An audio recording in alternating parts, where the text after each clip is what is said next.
एक programming language है। तो देख लेते हैं पहले ये प्रोग्रामिंग लैंग्वेज होती क्या है। तो programming language is use to communicate with computer.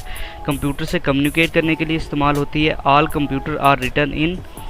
All programs are written in programming language. Computer के तमाम प्रोग्राम्स प्रोग्रामिंग लैंग्वेज में लिखे जाते हैं। Every programming language has it own set of alphabets and rules. The instruction are written by using alphabets and rules. C++ language के अंदर या बाकी जितनी भी लैंग्वेज हैं, पाइथन है, जावा है, कोबोल है, पास्कल है, उनमें हर एक में उनका एक सिंटैक्स होता है, उनके रूल्स होते हैं। अगर उनको वायलेट करेंगे तो उन रूल्स को वायलेट करेंगे तो वो प्रोग्रामिंग लैंग्वेज रन ही नहीं करेगी और कोड एरर शो करेगा। तो इन इन रूल्स को और इन अल्फ़ाबेट्स को आज हम सीखेंगे कि किस तरीके से हम सी लैंग्वेज में यूज़ करते हैं। प्रोग्रामिंग लैंग्वेज बेसिकली कंप्यूटर से कम्युनिकेशन कराती है हमारा, और इसके लिए हम दो तरीके की लैंग्वेज होती हैं। एक हाई लेवल लैंग्वेज होती है और एक लो लेवल लैंग्वेज होती है। C++ एक हाई लेवल लैंग्वेज है और C++ में कोड लिखने के बाद हम कंपाइलर्स का यूज़ करते हैं जो कि उस हाई लेवल लैंग्वेज को लो लेवल लैंग्वेज यानी कि बाइनरी लैंग्वेज जो कि कंप्यूटर अंडरस्टैंड करता है उसमें कन्वर्ट करता है, और बाद में वो लैंग्वेज को कन्वर्ट करके कंप्यूटर हमें उसकी आउटपुट भी हाई लेवल लैंग्वेज में प्रोवाइड करता है। तो C++ को स्टार्ट करते हैं। सबसे पहले header files hash include IOStream। तो ये क्या करती है, IOStream is a library file used for C in and C out। C++ की एक या C की एक लाइब्रेरी है जहाँ पे कुछ फंक्शंस पहले से डिफ़ाइन किए गए हैं, जिनमें से C in और C out भी है। C in एक ऐसा फंक्शन है, C out एक ऐसा फंक्शन है जिसकी मदद से हम स्क्रीन पर कोई भी मैसेज प्रिंट करवा सकते हैं, और C out एक ऐसा फंक्शन है जिसकी मदद से हम C in की मदद से हम यूज़र से कोई भी इनपुट ले लेते हैं। तो इन चीज़ों को समझने के लिए हम हेलो वर्ल्ड का एक प्रोग्राम डेव में स्टार्ट करते हैं। तो शुरू करते हैं हैश Ctrl+N से इसको ओपन करते हैं। Hash include IOStream। ये IOStream एक फ़ाइल है जिसकी मदद से हम इनपुट मैसेज स्क्रीन पर डिस्प्ले कराएंगे। इसमें दो चीज़ें इसमें डिफाइन है, C in और C out। C in की मदद से हम यूज़र से इनपुट लेंगे और C out की मदद से हम स्क्रीन पर मैसेज को शो कराएंगे। यूजिंग नेम स्पेस STD ये कीवर्ड है, ये लाजमी लिखना पड़ेगा स्पेस। अगर हम ये यूजिंग नेम स्पेस STD नहीं लिखेंगे तो हर एक के साथ हम जब स्टार्ट करेंगे वो मैं नीचे आपको बताता हूँ कि क्या STD लिखकर दो कॉलन के निशान लगा के और फिर आप C in या C out का यूज़ करते हैं। लेकिन अगर ये लाइन हम लिख देंगे तो हमें बार बार यूज़ करना नहीं पड़ेगा। इंट टाइप जो होती है इसमें नंबर्स आ जाते हैं, integer values. Int main, program हमेशा मेन से स्टार्ट होता है। मेन फंक्शन, ये मेन फंक्शन है, और उसके बाद यहाँ पर ये करली ब्रेसेस के अंदर हमारा कोड आता है, इसके अंदर हमारी प्रोग्राम की बॉडी आती है। तो C out एक ऐसी स्टेटमेंट जिसकी मदद से हम स्क्रीन पर कोई भी मैसेज डिस्प्ले करा सकते हैं। तो C out हेलो वर्ल्ड, तो यहाँ पर हम हेलो वर्ल्ड प्रिंट कराएंगे, और उसके बाद यहाँ पर ये एंड का मतलब है कि वो स्टेटमेंट एंड हो जाएगी। जहाँ पर भी हम एंड लगा देंगे तो वो लाइन या वो स्टेटमेंट एग्जिट कर जाएगी। और ये सेमीकोलन स्टेटमेंट टर्मिनेटर है, इसकी मदद से वो स्टेटमेंट कोई भी लाइन ख़त्म की जाती है। लाइन के एंड पर सेमीकोलन का निशान लाजमी आता है। तो चलें इसको एग्जीक्यूट करके देखते हैं कि कैसे ये वर्क करता है। ये लोड हो रहा है, ये देखें हेलो वर्ड स्क्रीन पर प्रिंट हुआ नज़र आ रहा है, हेलो वर्क लिखा गया है। तो हेलो वर्ड, तो यहाँ पर हम जो भी लिखेंगे वो हमें स्क्रीन पर मैसेज डिस्प्ले करेगा। तो स्लाइड्स पर वापस चलते हैं। ये IOStream हमने देख लिया, C प्रोग्रामिंग लैंग्वेज, और ये C out देख लिया। इट ऑलवेज स्टार्ट विद ये दिस सिंबल ग्रेटर दैन के लेसर दैन के सिंबल यूज़ होंगे, और C in जो हमारे पास यूज़र से इनपुट लेने के लिए यूज़ होती है। C out का तो हमने यूज़ कर लिया, जिसमें हमने C out की मदद से स्क्रीन पर मैसेज प्रिंट करा। अब हम एक ऐसा प्रोग्राम करेंगे जिसमें हम ये C in को समझेंगे कि ये C in क्या होता है। C in की मदद से हम यूज़र से इनपुट लेते हैं और उसको स्क्रीन पर प्रिंट करवाते हैं। तो यहाँ पर एक इंटीजर टाइप का एक ए में ले लूँगा और एक बी ले लूँगा। इंट जो टाइप होती है ये एक डाटा टाइप्स होती हैं जो इन प्रोग्रामिंग लैंग्वेज में यूज़ होती हैं। एक इंटीजर टाइप होती है जिसमें तमाम नंबर्स आ जाते हैं। पहले मैं आपको वहाँ पर ले जाता हूँ और मैं बता देता हूँ ये डाटा टाइप्स के बारे में। Integer data type use for integer values like 1 2 3 4 5 इस तरीके की वैल्यूज़ इंटीजर डाटा टाइप्स में आ जाती हैं। और फ्लोट डाटा टाइप एक होती है जिसमें पॉइंट्स में वैल्यूज़ आती हैं। डबल डबल नहीं यहाँ पर मैंने इंक्लूड किया। डबल भी बिल्कुल फ्लोट की तरह ही होता है लेकिन उसमें फ्लोट की बड़ी वैल्यू यानी पॉइंट्स की बड़ी वैल्यूज़ डबल में आ जाती हैं। और character is used for character mean ABCD मतलब एक सिंगल करैक्टर को स्टोर करने के लिए हम 4 डाटा टाइप का स्टोर करते हैं। और स्ट्रिंग की मदद से हम किसी भी तरह का डाटा दो ये जो हमने कोटेशंस लगाई थी यहाँ पर उनके दरमियान में ये GC आउट के लिए लगाई थी उनके दरमियान में लिखेंगे तो आ जाएगा। तो उन डाटा टाइप्स को आगे हम जाके प्रोग्राम्स में यूज़ करेंगे। तो अभी हम यूज़र से इनपुट कैसे लेते हैं उसको देख लेते हैं। हैश सी आउट यहाँ पर एंटर स्क्रीन पर एक मैसेज प्रिंट कराते हैं एंटर वैल्यू ऑफ ए के ए की वैल्यू एंटर करें। और यहाँ पर ये एंडल की मदद से इस लाइन को एंड करते हैं और सेमीकोलन की मदद से इस लाइन को ख़त्म करते हैं। और उसके बाद सी इन मतलब ये जो वैल्यू एंटर करे तो उसको ए के अंदर वो स्टोर कर ले, ठीक है। और उसके बाद cout enter value of b के वो बी की वैल्यू एंटर करे। यूज़र को ये मैसेज हम स्क्रीन पर डिस्प्ले करेंगे और जो भी वो एंटर करेगा वो बी के अंदर स्टोर हो जाए। अब इनका हम सम प्रिंट करवाएंगे तो एक सम नाम का एक वेरिएबल ले लेते हैं। वेरिएबल एक ऐसी चीज़ होती है जिसकी वैल्यू चेंज हो जाती है और कांस्टेंट ऐसी चीज़ होती है जिसकी वैल्यू नहीं चेंज होती। तो उनकी ABCD की वैल्यू यहाँ पर चेंज हो रही है इसलिए ये वैल्यूज़ हैं। तो सम भी इंटीजर टाइप में क्योंकि वो भी दो नंबर्स का एडिशन भी तो कोई नंबर ही आता है ना। तो सम हम इक्वल कर देते हैं A प्लस बी के। सम इज इक्वल है A प्लस बी के। तो यहाँ पर सी आउट हम करवा देते हैं सम को भी कि ये सम क्या है।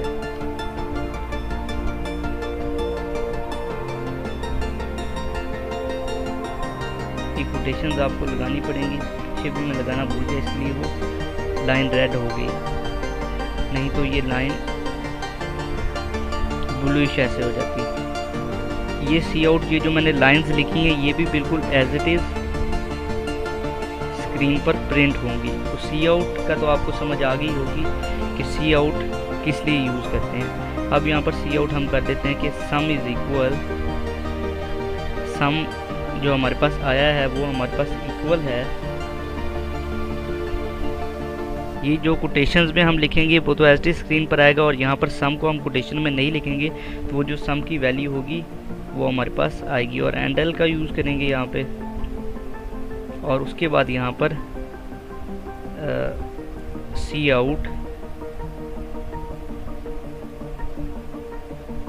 यहाँ पर ये लाइंस को फिर हम स्क्रीन पर प्रिंट करा देंगे ताकि आउटपुट अच्छे तरीके से हम स्क्रीन पर देख सकें। और रिटर्न स्टेटमेंट यूज़ होगी। रिटर्न स्टेटमेंट ये एंड पे लाजमी आती है और अगर इसको ना भी लिखें तो काम चल जाता है, लेकिन ये हमें फंक्शन रिटर्न कुछ भी नहीं कर रहा तो इसीलिए हमने यहाँ पर रिटर्न ज़ीरो लिखा है। अगर ये कोई वैल्यू हमें फंक्शन रिटर्न कर रहा होता तो यहाँ पर हम वो लिखते, या सम को रिटर्न कर रहा था तो हम सम लिखते। तो अभी इसको चेक कर लेते हैं दोबारा रन करके वो क्या कह रहा है सी आउट। तो यहाँ पर ये स्पेलिंग इसके गलत लिखे हैं तो ये नहीं चाह रहा। तो जैसे कि मैंने आपको बताया था कि इनका एक सिंटैक्स होता है, इनका एक लिखने का तरीका होता है। अगर हम उसके हिसाब से नहीं लिखेंगे तो ये एरर दे देगा और प्रोग्राम रन नहीं करेगा। तो यहाँ पर वो कह रहा है एंटर वैल्यू ऑफ ए, तो यहाँ पर 20 में वैल्यू एंटर करता हूँ और एंटर वैल्यू बी यहाँ पर 45 में लेट्स सपोज एंटर करता हूँ तो 65 उसका सम उसने मुझे शो कर दिया। इस तरह से हम एक छोटा सा प्रोग्राम किया है एडिशन का जिसकी मदद से हम दो नंबर यूज़र से ले रहे हैं और उनका एडिशन उनका सम हम स्क्रीन पर प्रिंट करवा रहे हैं। यहाँ तक तो आपको समझ आ गया होगा। अब एक हम ऐसा प्रोग्राम करेंगे जिसमें हम यूज़र से एक नंबर लेंगे, उनका स्क्वायर या फिर क्यूब उनका हम कैलकुलेट करेंगे। तो इसमें यहाँ पर चेंजिंग कर देते हैं। यहाँ पर कोई भी एक नंबर है जो वो एंटर करेगा और उसके बाद यहाँ पर स्क्वायर SQR और उसका वो क्यूब हमें देगा कैलकुलेट करके, क्यूब रूट। स्क्वायर और क्यूब के लिए मैंने ये लिया है, तीनों इंटीजर टाइप्स के हैं। तो यहाँ पर उसको एक मैसेज आएगा एंटर वैल्यू ऑफ ए। ये तो ठीक है, ए के अंदर स्टोर हो जाएगी। इस लाइन को यहाँ से ख़त्म कर देते हैं और ये इन लाइंस को भी यहाँ से ख़त्म कर देते हैं। तो अभी स्क्वायर ठीक है। अब SQR जो हमारे पास है स्क्वायर, वो हमारे पास किसके बराबर हो जाएगा, ए से मल्टीप्लाई होगा। a मल्टीप्लाई बाय ए अगर कर दें तो उसका स्क्वायर आ जाएगा। और क्यूब CUB जो हमारे पास है ये हमारे पास बराबर आ जाएगा, ये 3 मरतबा मल्टीप्लाई करेगा, a multiply by a multiply by a. इस तरीके से हमारे पास तीसरा है यहाँ पर a। इस तरीके से हमारे पास स्क्वायर भी आ जाएगा और क्यूब भी आ जाएगा। तो यहाँ पर हम इनको चेंज कर देते हैं। तो यहाँ से SQUAR स्क्वायर के स्क्वायर क्या आया है, तो यहाँ पर स्क्वायर की वैल्यू लगा देंगे। SQ ऊपर जो वैल्यू लगाई थी SQR वो लगा देंगे। तो यहाँ पर स्क्वायर को शो कर देगा और उसके नीचे की लाइन पर हम क्यूब को शो कराना चाह रहे हैं, CUBE क्यूब, ठीक है। और उसके बाद ये हम प्रोग्राम्स इसलिए कर रहे हैं ताकि आपको सी इन और सी आउट से आपको पता चल जाए कि ये कैसे वर्क करता है। तो CUB, तो वो जो हमने कैलकुलेट ऊपर किए हुए थे स्क्वायर और क्यूब, वो ये हमें शो करवा दे।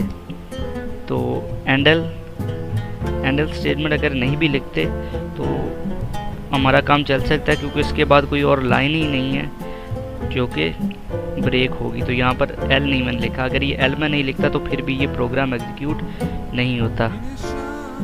तो यहाँ पर ये देख लें, वो कह रहा है वैल्यू एंटर वैल्यू ऑफ ए। तो यहाँ पर 34 में एंटर करता हूँ, तो 34 का ये स्क्वायर रूट भी आ गया और ये क्यूब रूट भी आ गया। इस तरह से हम किसी भी तरह का प्रोग्राम बना सकते हैं जिसमें हम किसी भी तरह की कैलकुलेशन, जैसे कि मैंने यहाँ पर आपको करके दिखाई, आप कर सकते हैं। तो यहाँ पर हमने इंट्रोडक्शन टू सी, ये हमारा पहला टॉपिक कवर कर लिया। इसमें हमने 2 प्रोग्राम्स किए, एक में हमने स्क्रीन पर मैसेज को डिस्प्ले कराया और दूसरे में हमने यूज़र से इनपुट ली और उनका सम कैलकुलेट किया, और तीसरे के अंदर एक यूज़र से नंबर लिया जिसका स्क्वायर और क्यूब रूट हमने कैलकुलेट किया। तो अब हमारा अगला टॉपिक है कंडीशनल स्टेटमेंट्स का। तो इनको देख लेते हैं। ये कंडीशनल स्टेटमेंट क्या होता है। बेसिकली हम प्रोग्राम पर एक कंडीशन लगा देते हैं कि अगर ये कंडीशन ट्रू हो तो तब ही ये प्रोग्राम चले। जैसे कि हम जीमेल आईडी, जीमेल और फेसबुक वगैरह यूज़ करते हैं, तो वहाँ पर जब हम पासवर्ड गलत देते हैं या हम यूज़र नेम गलत देते हैं तो प्रोग्राम आगे एग्जीक्यूट ही नहीं होता। वहाँ पर ये स्टेटमेंट्स लगी होती हैं कि इफ़ जो हमारी डेटाबेस में जो डाटा मौजूद है अगर ये से मैच कर जाए तो प्रोग्राम को आगे जाने दे, वरना उसको वहाँ पर ही रहने दे। तो ये स्टेटमेंट बिल्कुल इस तरीके से एग्जीक्यूट करती है। ये इसमें जो हम ब्लॉक देंगे, इसमें जो स्टेटमेंट्स हम लिखेंगे वो सिर्फ तभी एग्जीक्यूट होंगी जब वो ठीक वो डाटा एंटर करेगा। अगर वो डाटा में थोड़ी बहुत भी कोई गड़बड़ी करता है तो वो डाटा एंटर नहीं होगा। तो हम देख लेते हैं ये कैसे वर्क करता है। Use if statement to specify a block of code to be executed if a condition is true. ये सिर्फ तभी वर्क करेगा या तभी ये सिर्फ चलेगा जब ब्लॉक ऑफ कोड ट्रू होगा, तो तभी ये वर्क करेगा। तो इसका जो अगला है हमारे पास वो इफ़ एल्स है। इफ़ का तो मतलब था कि ये सिर्फ तभी चले अगर ये कंडीशन ट्रू हो, लेकिन इफ़ एल्स वो देखा आपको कि जैसे अगर आप पासवर्ड आईडी वगैरह गलत देते हैं तो आपको वापस उसी पेज पर ले आता है। तो इफ़ कंडीशन वहाँ पर उन्होंने ऐसे लगाई हुई थी कि अगर ये पासवर्ड ठीक एंटर करे तो इसको ले जाएं, वरना फिर एल्स पार्ट चल जाता है जिसमें आपको वापस उसी पेज पर वापस ला दिया जाता है। If else statement execute a block of code if condition is true, execute and block of if statement execute, अगर ये इफ़ की जो कंडीशन हमने लगाई हुई है प्रोग्राम के ऊपर, अगर वो एग्जीक्यूट होगी, अगर वो ट्रू होगी, ठीक होगी, तो तभी वो इफ़ स्टेटमेंट एग्जीक्यूट करेगा, नहीं तो उसका एल्स पार्ट चल जाएगा। लेकिन ऊपर वाले जैसे इफ़ स्टेटमेंट थी खाली, तो वहाँ पर सिर्फ इफ़ का कोड दिया होता था। अगर वो कंडीशन फॉल्स होती है तो हमें कुछ भी आउटपुट में देखने में नहीं मिलता था। लेकिन जब यहाँ पर हम एक और चीज़ ला देते हैं इफ़ एल्स में कि अगर ये कंडीशन फॉल्स हो जाए तो ये कर दे, तो इसको समझने के लिए हम एक प्रोग्राम करते हैं, उसके बाद इंशाल्लाह इसको बिल्कुल आपको ये समझ आ जाएगी।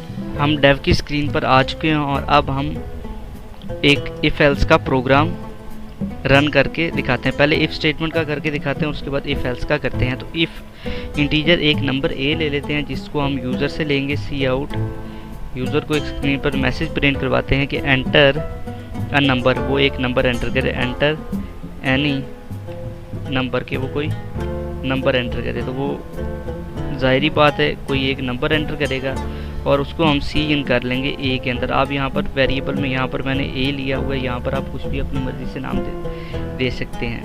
अब इफ़ का कीवर्ड आएगा और उसके बाद यहाँ पर अगर हम यहाँ पर एक लगा देंगे स्टेटमेंट, एक हम क्राइटेरिया सेट कर देंगे कि अगर ये स्टेटमेंट ट्रू होती है तो तब वो उसका ब्लॉक एग्जीक्यूट करे, वरना ना करे। इफ़ ए जो हमारे पास है ये हमारे पास ग्रेटर देन होता है 0 से, अगर ये 0 से ग्रेटर होता है तो तभी ये स्टेटमेंट चले और ये हमें सी आउट क्या करवाए, सी आउट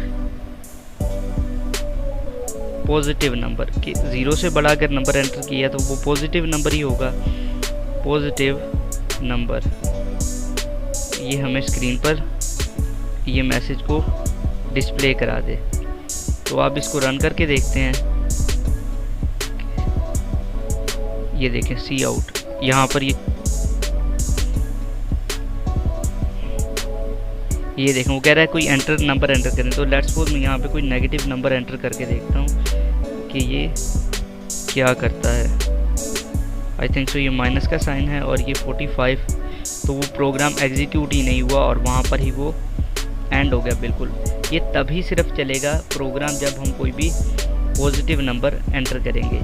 तो यहाँ पर लेट्स सपोज इसको दोबारा मैं चलाता हूँ और यहाँ पर एक पॉजिटिव नंबर एंटर करता हूँ। तो लेट्स सपोज 33, अब ये एक पॉजिटिव नंबर है, तो उसने स्क्रीन पर मैसेज डिस्प्ले कर दिया कि आ पॉजिटिव नंबर। अब अगर यूज़र को कैसे पता चलेगा मैंने क्या एंटर किया, और क्योंकि जब उसने नेगेटिव नंबर एंटर किया है तो कुछ भी नहीं चाह रहा, तो उसकी जगह पे हम एक एल्स पार्ट लगा देंगे। अगर पॉजिटिव नंबर नहीं है तो फिर क्या है, फिर वो नेगेटिव नंबर है, तो हम उसको स्क्रीन पर ये मैसेज डिस्प्ले करवा देंगे सी आउट की मदद से कि नेगेटिव नंबर की जो नंबर आपने एंटर किया है वो 0 से छोटा है तो वो नेगेटिव नंबर ही होगा ना। अगर पहली स्टेटमेंट फॉल्स हो जाती है तो ये सेकंड कंडीशन चल जाएगी। अब यहाँ पर एक नेगेटिव नंबर मैं एंटर करके देखता हूँ कि वो क्या करता है। तो यहाँ पर -56, तो वो उसने बता दिया है कि ये नेगेटिव नंबर है। क्यों? क्योंकि यहाँ पर हमने ये स्टेटमेंट लगाई हुई थी नंबर बड़ा होना चाहिए 0 से, 0 के इक्वल भी नहीं। अगर यहाँ पर लगा देते हैं हम इक्वल तो उसमें 0 भी आ जाएगा। अगर हम 0 भी एंटर करेंगे इक्वल लगाने के बाद तो वो कह देगा कि ये भी एक पॉजिटिव नंबर है। लेकिन अगर हम यहाँ पर ये क्राइटेरिया सेट किया है कि 0 से बड़ा होना चाहिए, मतलब 0 से बड़ा ही होना चाहिए, 0 उसमें इंक्लूड नहीं है, उससे बड़ी जो वैल्यूज़ हैं पॉजिटिव वैल्यूज़ वही वो एंटर करे तो ये प्रोग्राम एग्जीक्यूट हो जाए, वरना ये एल्स पार्ट इसका एग्जीक्यूट हो। तो अब जो हम प्रोग्राम करने वाले हैं उसमें यूज़र कोई भी नंबर एंटर करेगा और प्रोग्राम उसको बताएगा कि जो नंबर आपने एंटर किया है वो इवन नंबर है या ऑड नंबर है। यहाँ पर इसी प्रोग्राम में हम इसको एंटर कर देते हैं। तो यहाँ पर कोई नंबर हम यूज़र से ले रहे हैं और उसको सीन कर देते हैं ए के अंदर। अब यहाँ पर हम कंडीशन क्या लगाएंगे, इफ़ जो नंबर यूज़र एंटर करे उसके ऊपर हम क्राइटेरिया सेट कर दें कि नंबर जो है ये हमारे पास %2 = 0, मतलब इसका मतलब 1 मिनट में आपको समझाता हूँ ये लिखने के बाद, और वो हमें मैसेज स्क्रीन पर डिस्प्ले कर दे कि इवन नंबर, इवन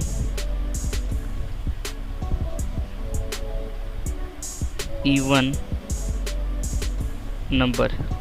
अब ये इवन नंबर कैसे पता चलेगा? इवन नंबर वो होते हैं जो जहाँ पर 2 पे डिवाइड करते हैं। तो जब यहाँ पर जो भी नंबर वो एंटर करेगा तो वो इस कंडीशन पे आके चेक करेगा क्या वो नंबर 2 के साथ उसका रिमाइंडर लेने के बाद अगर 2 का रिमाइंडर हम ऐसे नंबर के साथ लें जो उस पर डिवाइड हो तो उसका आंसर हमेशा 0 आ जाता है। जैसे यहाँ पर अगर 4 आ जाए तो तब भी उसका आंसर 0, 6 भी, 8 भी, 10 भी, 36 भी, कुछ भी जो 2 पे डिवाइड होता है जब वो यहाँ पे आएगा तो रिमाइंडर 2 के साथ लेंगे तो वो उसका आंसर 0 आ जाएगा और वो हमें प्रिंट क्या कर देगा कि इवन नंबर आपने एंटर किया है। लेकिन अगर वो नंबर इवन नहीं है तो फिर वो नंबर क्या हो सकता है? वो नंबर हो सकता है ऑड। तो इसका एल्स पार्ट हम यहाँ पर लगा देते हैं। इसका एल्स पार्ट क्या है? सी आउट कि अगर इवन नंबर उसने एंटर नहीं किया तो फिर उसने क्या नंबर एंटर किया है? Odd number. ऑड नंबर उसने एंटर किया है, ये उसको डिस्प्ले कर देंगे। अगर वो क्राइटेरिया हमारा सेट नहीं हो पाता, अगर जो हमने कंडीशन लगाई थी वो हमें सेटिस्फाई नहीं कर पाता तो यहाँ पर ये पार्ट उसका चल जाए। तो इसको रन करके देख लेते हैं। यहाँ पर कुछ एरर आ रहा है, नंबर सॉरी। तो यहाँ पर मैंने वैल्यू गलत एंटर कर दी, यहाँ पर ए आना था कि ए के साथ वो। तो अब ये ठीक हो गया। वो कह रहा है कोई एंटर नंबर आप करें, तो मैं नंबर एंटर करता हूँ जो 2 पे ऐसा डिवाइड हो। तो 56 आई थिंक सो 58 डिवाइड करता है 2 पे। तो उसने हमें कह दिया है, आंसर कर दिया कि ये एक इवन नंबर है। लेकिन यहाँ पर थिंक सो कोई ऐसी रकम एंटर करते हैं जिसके बारे में हमें ना पता हो, कोई बड़ी रकम 1 1 1 1 1 5 3 3 4 6 कुछ भी ऐसा एंटर करते हैं तो उस पर हमें वो क्या कहता है कि ये ऑड नंबर है। कुछ भी हमें प्रोग्राम बताएगा कि आपका एंटर किया हुआ नंबर ऑड है, बेशक वो नंबर कुछ भी हो। तो 87 ये एक ऑड नंबर है, 2 पे डिवाइड नहीं करता तो उसने ऑड नंबर बता दिया। अगर कोई ऐसा नंबर जो 2 पे डिवाइड करता हो तो वो हमें इवन नंबर बता देगा। तो मतलब लेट्स सपोज यहाँ पर 92 मैं एंटर करता हूँ तो 92 एक इवन नंबर है जो कि 2 पे डिवाइड करता है, तो उसने हमें इवन नंबर बता दिया है। तो उसके बाद यहाँ पर वापस आते हैं। इफ़ एल्स स्टेटमेंट तो आपको समझ आ गई होगी।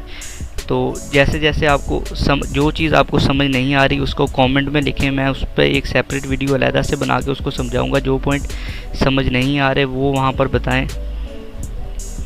अगर समझ आ रही हैं तो वीडियो के साथ आप कंटिन्यू कर सकते हैं। अब इफ़ एल्स स्टेटमेंट को भी हमने कर दिया, इफ़ स्टेटमेंट को भी कर दिया। उसके बाद हमारे पास आता है नेस्टेड इफ़। तो नेस्टेड इफ़ एल्स ये क्या है? It check if condition of condition first. If the condition is false, program not execute. If condition is true, control is transferred to inside.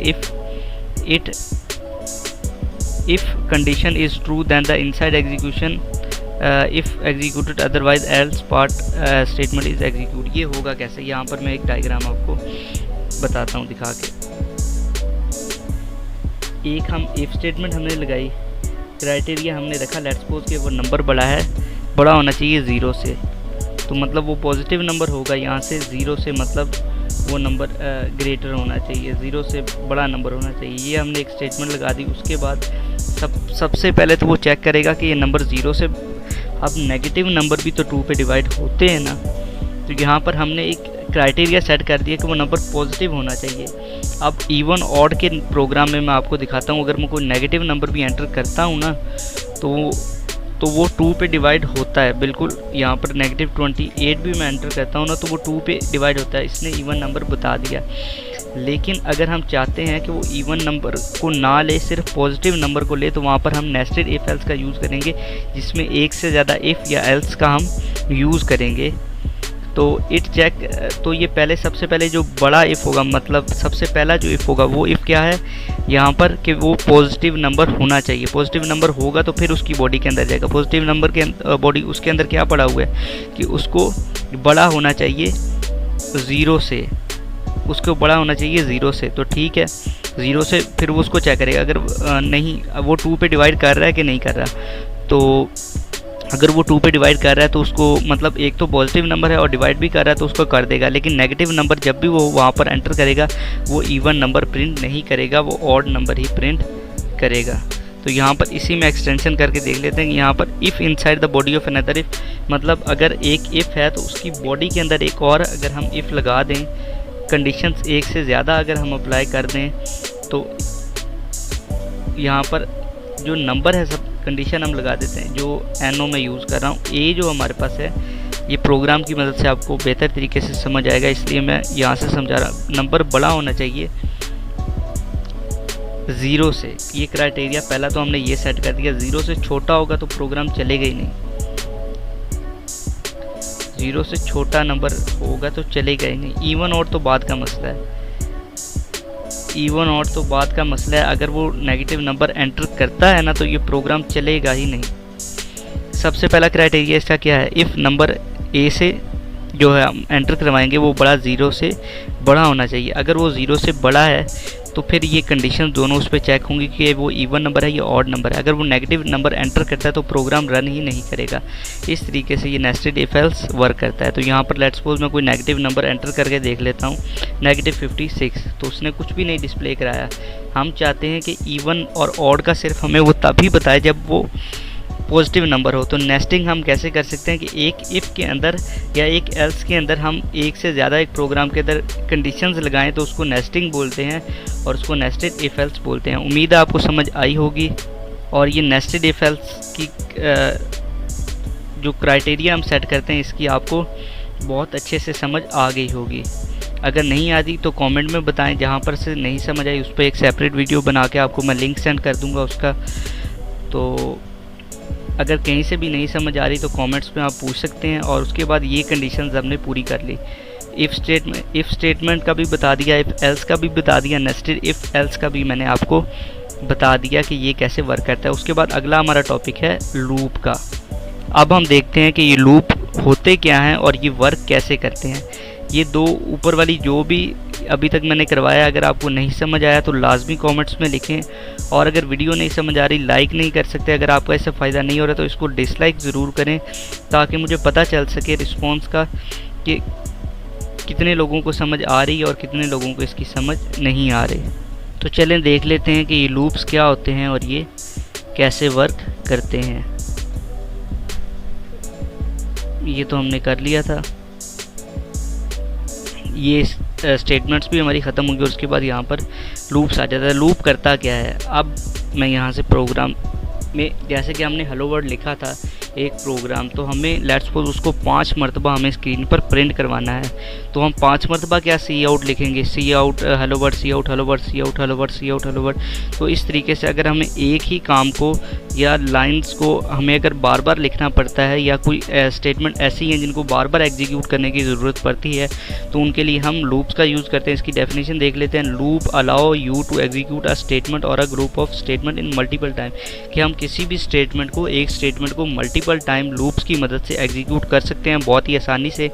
जहाँ पर हमें वो हेलो वर्ल्ड लिखने के लिए 5 मरतबा लिखने के लिए 5 मरतबा लिखने की ज़रूरत नहीं है, 1 मरतबा लिखेंगे और 1 मरतबा लिखने के बाद आप उसको लूप उस पर लगा देंगे तो 5 मरतबा लूप उसको खुद प्रिंट कर देगा। तो इसकी 3 टाइप्स होती हैं, वाइल लूप है, डू वाइल लूप है, फॉर लूप है। तो वाइल लूप को देख लेते हैं। क्या while loop allow you to repeat a statement of group of statement, definition यही है। अगर कंडीशन ट्रू जब तक रहती है, जब तक यहाँ पर भी हम कंडीशन लगाएंगे तो जब तक कंडीशन ट्रू रहेगी वो लूप एग्जीक्यूट होता रहेगा, प्रिंट करता रहेगा। लेट्स सपोज हमें 5 बार प्रिंट करना है, तो जब वो 5 बार प्रिंट कर देगा तो छठी बार जब प्रिंट करने लगेगा तो स्टेटमेंट फॉल्स हो जाएगी और उसके बाद वो लूप ख़त्म हो जाएगा, मतलब टर्मिनेट हो जाएगा और उसके आगे वर्क नहीं करेगा 5 मरतबा, क्योंकि उसने प्रिंट कर दिया है। तो सिंटैक्स इसका ऐसे है, वाइल लूप आएगा, उसके बाद वाइल का कीवर्ड आएगा, उसके बाद यहाँ पर ये कंडीशन बताएगा और उसके बाद यहाँ पर उसका ब्लॉक ऑफ कोड आएगा।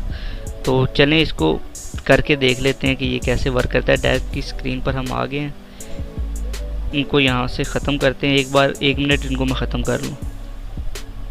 उनको मैंने ख़त्म कर दिया। तो अब हम यहाँ पर लूप्स को कैसे यूज़ करना है ये मैं आपको बताता हूँ। तो यहाँ पर इंट एक मैंने ए ले लिया, कोई भी इंटीजर मैंने ले लिया। अब यहाँ पर वाइल का कीवर्ड मैं लगाऊंगा कि मुझे क्या चाहिए। इसको मैं इनिशियलाइज भी कर देता हूँ, इसकी वैल्यू है 1। ठीक हो गया। ए हमने एक वेरिएबल लिया है जिसको जिसकी वैल्यू 1 है। उसके बाद यहाँ पर वाइल लूप पे अब हम क्या चाहते हैं, हम चाहते हैं कि हमारी प्रिंटिंग 1 से 100 तक हम स्क्रीन पर नंबर्स को प्रिंट करना चाह रहे हैं। तो ये कैसे हम प्रिंट करेंगे, यहाँ पर हम कंडीशन लगा देंगे कि जो a है ये हमारे पास है लेस देन है और इक्वल है 100, मतलब 100 के इक्वल तो है लेकिन उससे बड़ा नहीं है। तो वो क्या करे, सी आउट कर दे हमारे पास यहाँ पर a को, a की वैल्यू a को हम वो शो करा दे और यहाँ पर हम a के दरमियान में एक टैब, 2 टैब आ जाएं, स्पेसिस मतलब, और एंड l।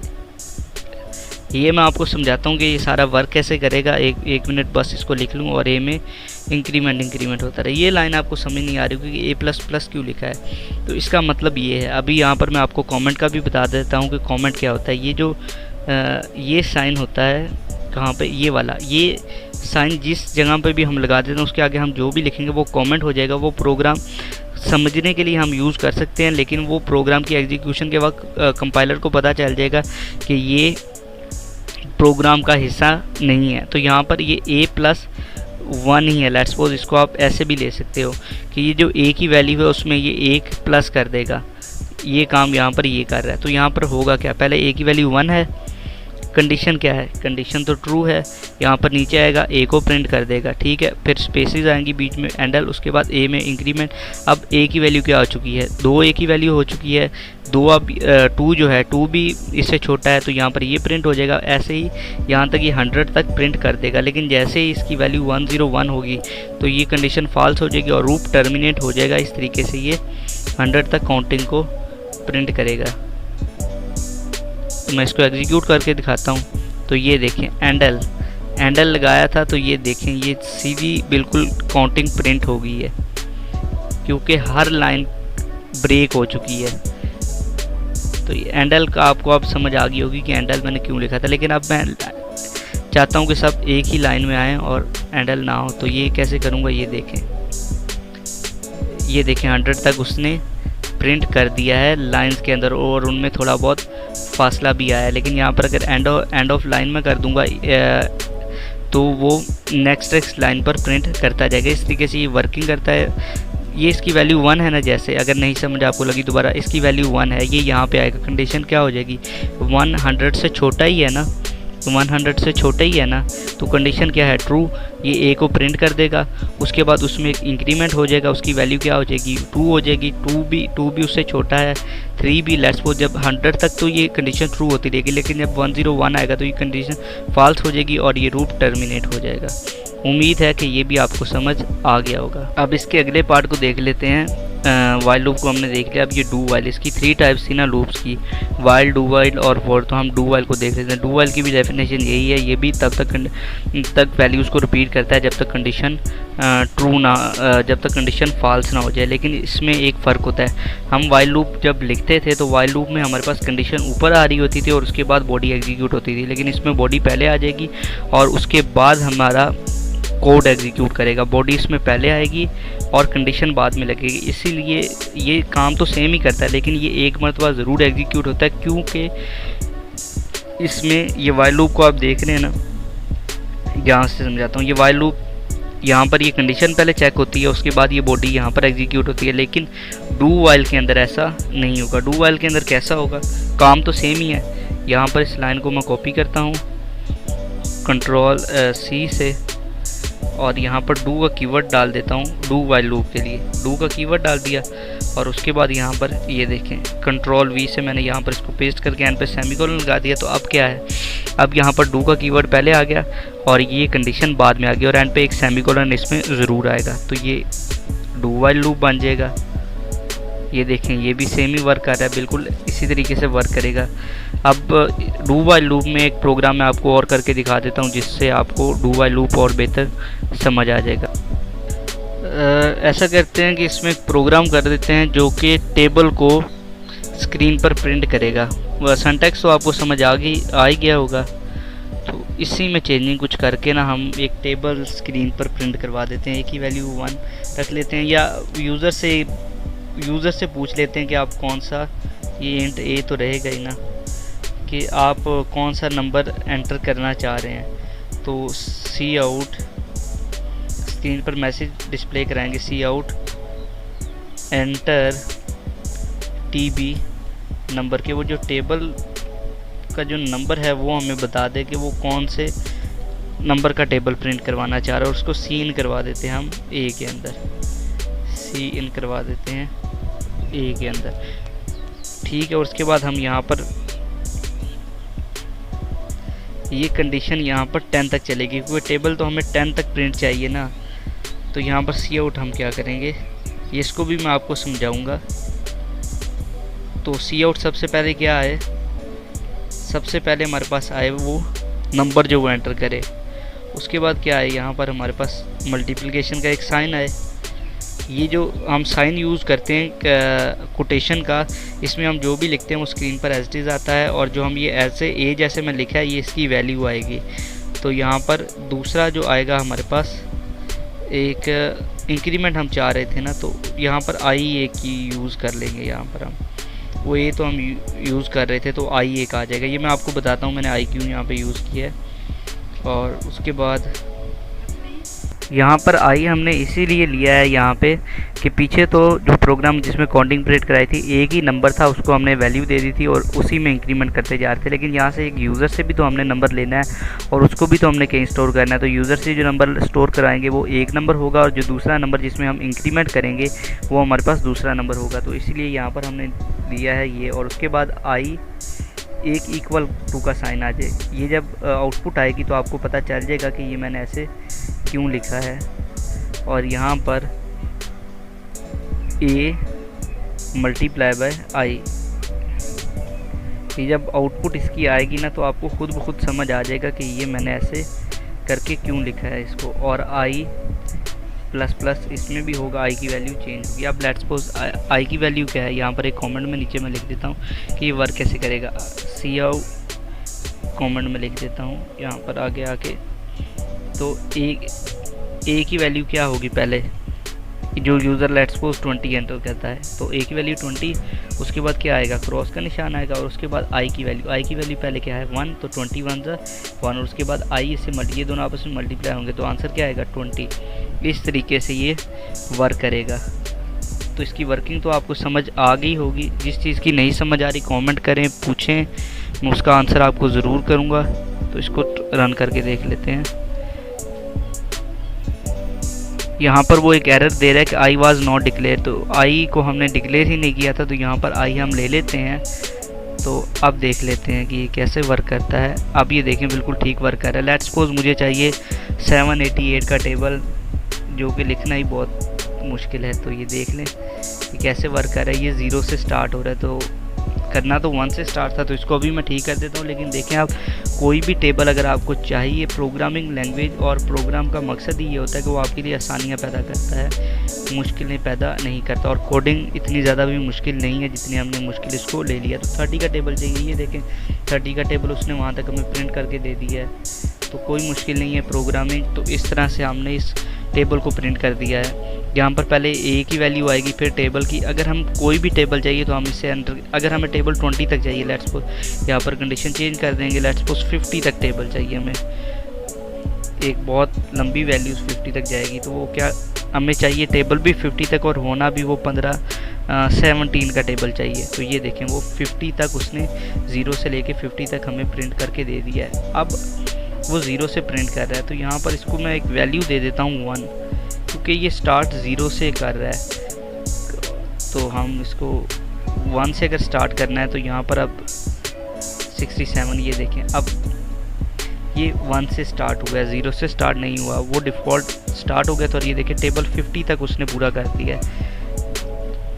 तो अब हम अगले लूप को देख लेते हैं टाइप की। उम्मीद है ये भी आपको समझ आया होगा। जिस चीज़ की नहीं समझ आ रही कमेंट में पूछें, मैं ज़रूर उसका आंसर करूँगा। डू वाइल लूप तक हमने कर लिया और अभी हमारा टॉपिक जो है वो है हमारा फोर लूप। फोर लूप क्या होता है, when you know exactly how many times you want to loop through a block of code. जब आपको पता हो कि कितनी मरतबा आपका ब्लॉक ऑफ कोड एग्जीक्यूट होगा, तब आप यूज़ करते हैं फॉर लूप। और इसका सिंटैक्स बहुत ही सिंपल है। प्रोग्रामिंग में पाइथन के अंदर भी ये बहुत बेहतर यूज़, वहाँ पे भी ये बहुत ज़्यादा यूज़ होता है। उसके अलावा ये जावा में भी बहुत ज़्यादा यूज़ होता है, जो कि हम फ्यूचर में करेंगे। तो इसमें सबसे पहले 3 कंडीशंस आती हैं, क्योंकि ये उन दोनों से बहुत ज़्यादा बेहतर है। उनको इन्फिनाइट टाइम भी चलाया जा सकता है, लेकिन इसमें हमें बताना पड़ता है कि कितनी मरतबा लूप एग्जीक्यूट होगा, कितनी मरतबा लूप चलेगा। तो इसको समझने के लिए, क्योंकि ऐसे समझ नहीं आती सिर्फ चीज़ों को देखकर या करके उनकी डेफिनेशंस पढ़ के, इसलिए मैं डेफिनेशंस पे ज़्यादा जोर नहीं दे रहा कि इनसे कुछ समझ नहीं आएगा, इनसे कुछ पता नहीं चलेगा। पता कैसे चलेगा? जब हम कोड करेंगे, जब हम उसका प्रोग्राम करेंगे, तो तब हमें पता चलेगा कि कैसे वो वर्क कर रहा है, और उसकी वर्किंग हमें ऐसे समझ आएगी। रटा लगा के किसी चीज़ को पढ़ के उसकी डेफिनेशन को रटा लगा के अगर आपको समझ ऐसा लगता है कि आपको प्रोग्रामिंग आ गई है, तो आपको प्रोग्रामिंग कभी भी नहीं आएगी। प्रोग्रामिंग आपको कॉन्सेप्ट के साथ आपको प्रोग्राम से समझ आएगी कि कैसे प्रोग्रामिंग होती है और कैसे वो वर्क करती है। ऐसे आपको रटा मार के या डेफिनेशंस को देखिए, डेफिनेशन में इसलिए देखिए कि सिंपली आपको ओवरव्यू में दे सकूँ क्या ये चीज़ है और क्या नहीं, और इनमें क्या डिफरेंस है और क्या नहीं। बाकी ये सब समझ प्रोग्राम करके ही चीज़ों की आती है। तो चलें फिर फॉर लूप का कोड स्टार्ट करते हैं, और इसमें हम एक वेरिएबल आई लेंगे जिसको हम वैल्यू दे देते हैं 1, और उसके बाद हम ना स्क्रीन पर कुछ स्टार्स को प्रिंट करवाएंगे फॉर लूप की वजह से। तो फॉर का कीवर्ड पहले आता है, और उसके बाद यहाँ पर आता है इंट। अगर ऊपर आपने डिफाइन कर दिया तो लिखने की जरूरत है, int I is equal to 1 ऐसे भी लिख सकते हैं। ऊपर बेशक ना लिखें, यहाँ पर आई आ जाएगा। आई इज़ इक्वल है हमारे पास 1 के, ये तो हम पहले भी बता चुके हैं। तो आई हमारे पास है लेस देन। अब हमें बताना पड़ेगा आई लेस देन किससे है? आई लेस देन है 10 से। ठीक है, मतलब स्टार को वो 10 तक प्रिंट करे। ठीक हो गया। जब ये प्रिंट होगा ना, तो आपको ये पता चल जाएगा कि आई लेस देन और इक्वल टू 10 मैंने क्यों रखा है, और आई प्लस प्लस, तो आई में एक इंक्रीमेंट करता जाए। अब हम इसके बॉडी को देखते हैं। ये तीनों कंडीशन चेक होंगी, और उसके बाद वो तो सी आउट वो कर दे स्टार को। अगर आई की वैल्यू जब तक 10 नहीं होगी, जब तक 10 स्टार प्रिंट नहीं होंगे, तब तक ये प्रोग्राम चलता रहेगा। इसकी एग्जीक्यूशन जब ये होगी ना, तो जब ये एग्जीक्यूट होगा तो आपको पता चल जाएगा कि ये लाइन का मतलब क्या है और ये क्या हो रहा है। तो ये देखिए, ये स्टार्स एंड ऑफ लाइन मैंने लिखा था ना, तो ये स्टार्स हर लाइन के बाद, हर नई लाइन के बाद ये स्टार्स प्रिंट हो रहे हैं 10 तक। तो अगर यहाँ पर एंड ऑफ लाइन में नहीं लिखता, और यहाँ पर एक इसके आगे एक छोटा सा ना मैं टैब दे देता हूँ, 2 टैब्स, तो वो थोड़े थोड़े फासले से ना स्टार्स प्रिंट होंगे। इसको भी थोड़ा सा आगे कर देता हूँ, तो वो थोड़े थोड़े फासले पर स्टार्स प्रिंट होंगे। ये देखने, ये 10 स्टार्स प्रिंट हो गए इस तरीके से। बहुत ज़्यादा हमने वो बीच में गैप दे दिया, तो इसलिए वो पता नहीं चल रहा है। इनके गैप को ख़त्म कर देते हैं बिल्कुल। अब बिल्कुल 10 स्टार्स पता चलेगा कि प्रिंट हो रहे हैं स्क्रीन पर या नहीं हो रहे। तो ये देखें, ये 10 स्टार स्क्रीन पर प्रिंट हो गए। अब ये वर्क कैसे कर रहा है? आई की वैल्यू क्या थी? आई की वैल्यू थी 1। ठीक है, 1 10 से लेस है तो ठीक है, तो फिर ये बॉडी में आ जाएगा, 1 स्टार को प्रिंट कर देगा। फिर अब आई की वैल्यू में हो चुका है इंक्रीमेंट। इंक्रीमेंट के बाद क्या हो चुका है? आई की वैल्यू 2 हो चुकी है। 2 में भी कंडीशन 2 है, 2 स्टार्स को प्रिंट कर देगा। फिर नीचे आएगा, फिर आई की वैल्यू 3। इस तरीके से जब तक, अब लेट्स सपोज यहाँ पर 10 हो गया, 10 पे भी ये इक्वल का हमने साइन लगाया हुआ है। अगर यहाँ पर ये इक्वल नहीं लगाते तो ये लूप 9 पे 10 पे जाते नहीं, 10 पे जाके फॉल्स हो जाता और 9 स्टार तक हमें प्रिंट करके दे देता। तो जब ये 11 पे जाएगा तो ये कंडीशन फॉल्स हो जाएगी और स्टार्स को वो प्रिंट करना बंद कर देगा। तो ये लूप के टॉपिक को हमने अभी क्लियर कर दिया। अगर कोई क्वेश्चन है तो कमेंट में पूछें, मैं उसका आंसर आपको ज़रूर करूँगा। अगर आपको कहीं से किसी चीज़ की समझ नहीं लग रही तो ज़रूर पूछें। अब जैसे हमने किया था नेस्टेड इफ एल्स कि इफ़ के अंदर हम और इफ़ का यूज़ कर रहे थे, एल्स का और यूज़ कर रहे थे ज़्यादा, ताकि हम ज़्यादा कंडीशंस को लगा सकें। इसी तरीके से हम लूप्स में भी कर सकते हैं कि एक से ज़्यादा हम लूप के अंदर भी एक और लूप लगा देते हैं, और सबसे ज़्यादा मैंने आपको बताया कि फॉर लूप चलता है। आप वाइल के अंदर वाइल लूप लगा सकते हैं, लेकिन बेहतर यही है कि आप नेस्टिंग के लिए भी फॉर लूप को यूज़ करें। और ये इसकी डेफिनेशन में loop inside the body of another loop, कि एक लूप की बॉडी के अंदर एक और लूप होगा। और ये C++ में और C में ये दोनों अलाउ करती हैं, और बाकी लैंग्वेजेस भी पाइथन जावा वगैरह भी इस चीज़ को सपोर्ट करते हैं कि हम नेस्टिंग वहाँ पे कर सके। तो नेस्टिंग की मदद से अब हम स्टार्स के पैटर्न्स को प्रिंट करके दिखाएंगे। इसी कोड के अंदर चेंजिंग करते हैं और इसको नेस्टेड लूप बनाते हैं। तो यहाँ पे अब क्या होगा, एक लूप के लिए हमारे पास एक वैल्यू थी I, तो अब हमें दूसरी वैल्यू की भी ज़रूरत पड़ेगी, जिसको हम J का नाम दे देते हैं, और इसको भी 1 से हम इनिशियलाइज करते हैं जैसे हमने किया था। तो ये लूप आ गया, और लूप की एक बॉडी होगी, इस लूप की बॉडी आ गई, और इस लूप की बॉडी के अंदर इनको ब्रैकेट्स को ख़त्म कर देते हैं। ये हमारे पास पहला लूप है, लेट्स सपोज ये लूप है ना, जैसे नेस्टेड इफ एल्स के अंदर किया, सबसे पहले एक इफ आता था, उसके बाद इसके अंदर एक और लूप हम लगा देते हैं, for j is equal to 1, j less than और इक्वल है I के, और j++। मैं आपको बताता हूँ ये भी वर्किंग कैसे करेगा, लेकिन अभी आप इफ एल्स से ही देखें कि इफ एल्स कैसे वर्क कर रहा था। तो सी आउट वो कर दे,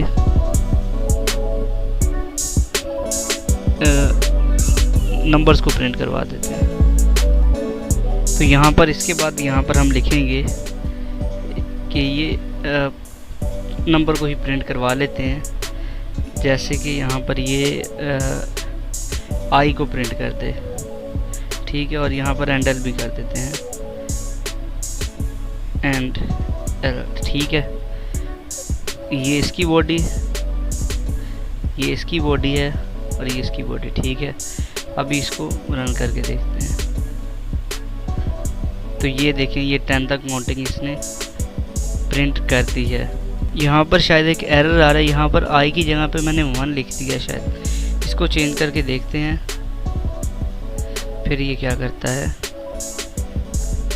तो और अजीबोगरीब इसने आउटपुट दे दी है। 1 मिनट इसमें एरर को मैं देखता हूँ और उसके बाद मैं कर। यहाँ पे मैंने अभी ये चेक कर लिया, हैंडल हमने यहाँ पर भी लगाया था और यहाँ पर भी लगाया था, जिसकी वजह से ये प्रोग्राम ठीक तरीके से वर्क नहीं कर रहा था। तो यहाँ पर ये स्टार्स का किया था मैंने। अभी यहाँ पर आई को अगर दिखाना है तो आई की वैल्यू देखें 1 1 2 2 3 3 4 4 5 5 6 6 और ये 10 10 यहाँ पर इसने प्रिंट कर दिया। अब अगर स्टार्स को प्रिंट करना है, स्टार को प्रिंट करने के बाद आपको मैं ये समझाऊंगा कि इसकी वर्किंग हो कैसे रही है। ये देखिए, ठीक है। अब हम देखते हैं कि ये वर्क कैसे कर रहा है। ये हमारे पास आई जो है हमारे पास ये प्रिंट करेगा हमारे पास स्टार्स को प्रिंट करेगा या फिर नंबर को प्रिंट करेगा। और ये जो दूसरा नंबर है ये हमारे पास स्पेस जो हम देते हैं या फिर एंड ऑफ लाइन जो है, यहाँ पर एंड ऑफ लाइन के लिए यहाँ पर हमने ये यूज़ किया हुआ है तो उसके लिए ये यूज़ होता है। आप देखें आई की वैल्यू 1, ये कंडीशन ट्रू, यहाँ पर 1 स्टार प्रिंट हो गया। उसके बाद ये कंडीशन ट्रू होगी, यहाँ पर आएगा। यहाँ पर आने के बाद इसकी बॉडी में तो स्टार प्रिंट हो जाएगा, लेकिन उसके बाद क्या, उसके बाद एंड ऑफ लाइन हो जाएगा। यहाँ पर दोबारा आएगा ये लूप, स्टार को प्रिंट करने के बाद यहाँ पर एंड ऑफ लाइन भी होगा और एंड ऑफ लाइन के बाद यहाँ पर ये दोबारा आएगा। इसकी वैल्यू क्या हो जाएगी, अब क्या हो चुकी है 2 आएगा। 2 कंडीशन ट्रू है, यहाँ पर आएगा, यहाँ से 2 स्टार्स को प्रिंट करेगा, फिर एंड ऑफ लाइन होगी, फिर यहाँ पर जाएगा 3 स्टार्स को प्रिंट करेगा, फिर एंड ऑफ लाइन होगी। इस तरीके से यहाँ पर जब तक ये 10 नहीं हो जाता तब तक ये 10 लाइन्स को एंड करेगा। ये जो बाहर का ये जो लूप है ये हमारे पास ये लाइन को एंड कर रहा है ये वाला लूप, और ये जो है ये स्टार्स को प्रिंट कर रहा है। देखिए स्टार्स इसकी बॉडी के अंदर प्रिंट हुए हैं। इसकी कंडीशंस के ऊपर स्टार्स डिपेंड करते हैं कि स्टार कैसे डिपेंड होंगे या नहीं। और ये जो एंडल, ये जो बाहर लूप लगा हुआ है ये हमारे पास लाइन को ख़त्म करने के लिए इस्तेमाल हो रहा है। तो यहाँ पे इससे हम इसका उल्टा पैटर्न भी प्रिंट कर सकते हैं, वो मैं आपको बताता हूँ कैसे प्रिंट करना है। यहाँ पर कुछ चेंजिंग्स करनी पड़ेंगी, जिसके बाद हम स्टार्स को पहले 1 से लेके 10 तक प्रिंट कर रहे थे ना, अब हम 10 से लेके 1 तक, तो इसको 10 वैल्यू देनी पड़ेगी क्योंकि पहली वैल्यू तो 10 है।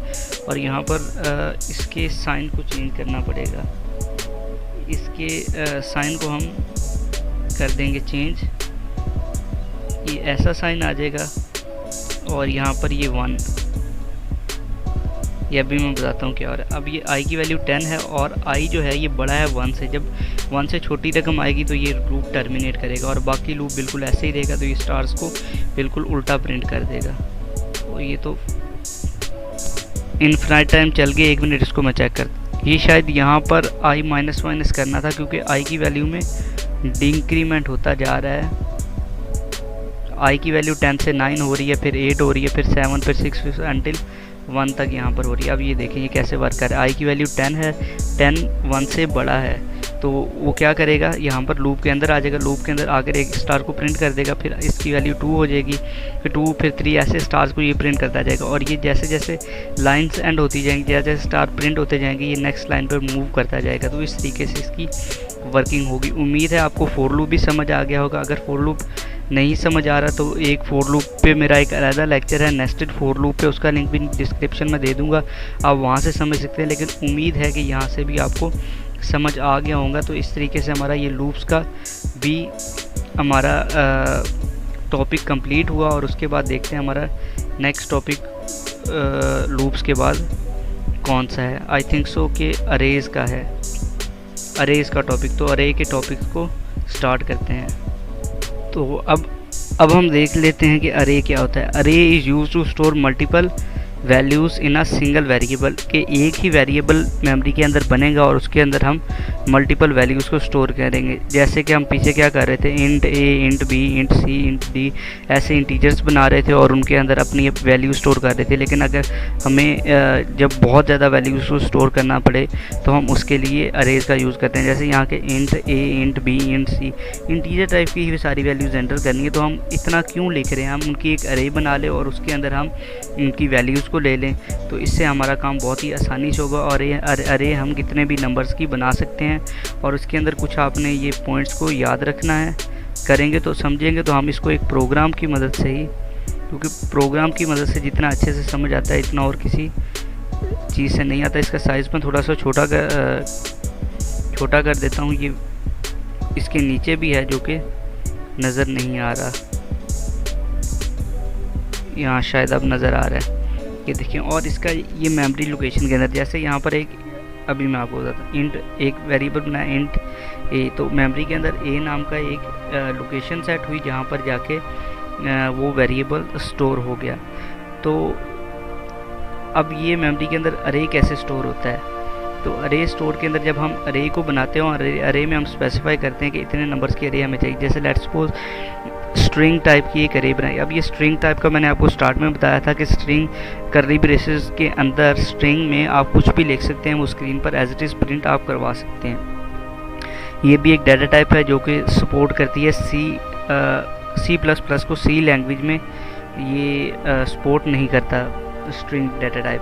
तो ये देखें, ये जैसे 5 करैक्टर की मैंने एक अरे बना ली, मतलब इंटीजर स्ट्रिंग टाइप के 5 स्ट्रिंग टाइप होंगी, मतलब स्ट्रिंग टाइप का डाटा होगा 5 तरह का और उसका नाम ये जो भी है, ए है, बी है, जो भी यहाँ पर ये इसका नाम आ रहा है। तो उसके बाद यहाँ पर कि इतनी हम उसमें वैल्यूज़ एंटर करने जा रहे हैं। तो इसमें जो वैल्यूज़ इंडेक्स की फॉर्म में स्टोर होती है, जैसे पहली वैल्यू 0 इंडेक्स पे, दूसरी 1 पे, तीसरी 2 पे, चौथी 4 पे, और इस तरीके से इसकी वैल्यू स्टोर हो जाती है। यहाँ पर अभी तो आपको समझ नहीं आ रही होगी, लेकिन जब हम इसका कोड करेंगे तो आपको बहुत अच्छे तरीके से समझ आएगी। ज़्यादातर चीज़ें मैं प्रैक्टिकल, क्योंकि पढ़ने से देखने से चीज़ें नहीं आती, जब उनको प्रैक्टिकली आप परफॉर्म करके देखते हैं तो तब आपको वो समझ आती हैं। जैसे यहाँ पर ये देखिए इंट ए, ये मैंने एक बनाया तो मेमोरी के अंदर एक लोकेशन बन गई,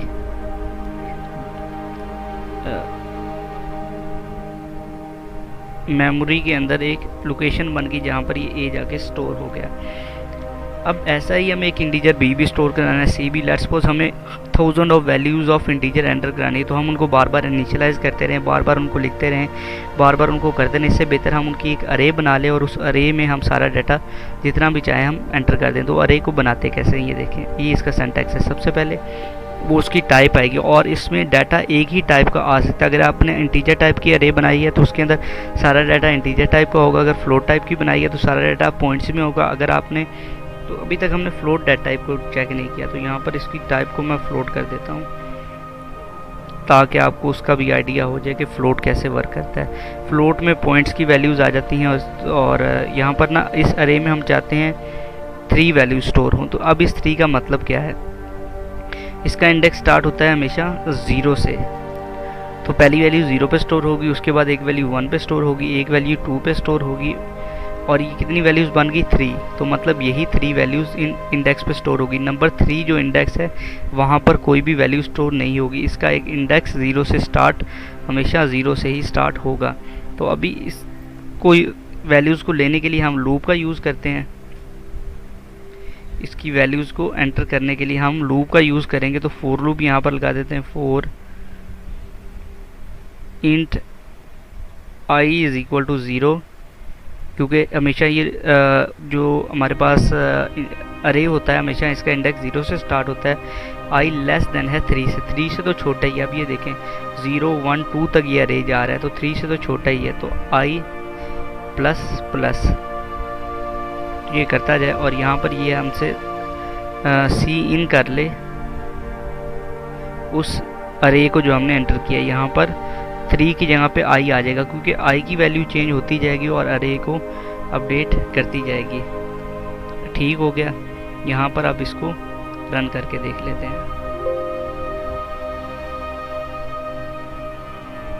यहाँ पर कोई मैसेज हमें डिस्प्ले नहीं हुआ, और यहाँ पर एक मैसेज हमें डिस्प्ले करवाना पड़ेगा, और उसको और आई को भी यहाँ पर डिक्लेयर करना है जिसको हमने यूज़ किया है। और यहाँ पर सी आउट एक मैसेज कराना पड़ेगा, सी आउट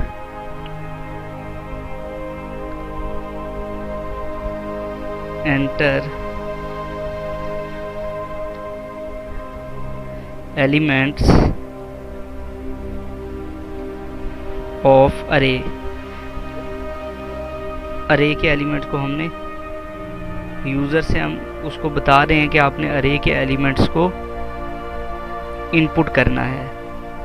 तो ये देखें, इससे हम मल्टीपल इंटीजर टाइप की वैल्यूज़ को दे सकते हैं। अब 3 वैल्यूज़ थी, तो 34 78 90 ये मैंने उसकी वैल्यूज़ दे दी। यहाँ पर तो सिंपली मैंने आपको करके दिखाया कि वैल्यूज़ को ले कैसे सकता है। तो इसमें बेसिक इसका काम ये है अरे का कि इसमें मल्टीपल वैल्यूज़ हम स्टोर करा सकते हैं। लेट्स सपोज यहाँ पर मैं 20 कर देता हूँ, तो मेमोरी में 20 की लोकेशन बन जाएगी, और मतलब 20 मेमोरी के पार्ट जो हैं वो रिजर्व हो जाएंगे, और यहाँ पर मेरी वैल्यूज़ मुख्तलिफ वैल्यूज़ जाकर स्टोर हो जाएंगी। तो मुझे अलग-अलग इनिशियलाइज़ करने की ज़रूरत नहीं है। यहाँ पर जितने भी मुझे वैल्यूज़ की ज़रूरत है वहाँ पे मैं उनका नंबर दे दूँ, उसके बाद वहाँ पर मैं एक लूप लगा दूँ, और लूप लगाने के बाद इतनी वैल्यूज़ मैं वहाँ से ले सकता हूँ। तो यहाँ पर एक इनका सम भी अगर मुझे चाहिए तो मैं सम भी कैलकुलेट कर देता हूँ। वो 2D अरे में हम सम कैलकुलेट करेंगे। अभी ये 1D अरे की तो आपको समझ आ गई होगी।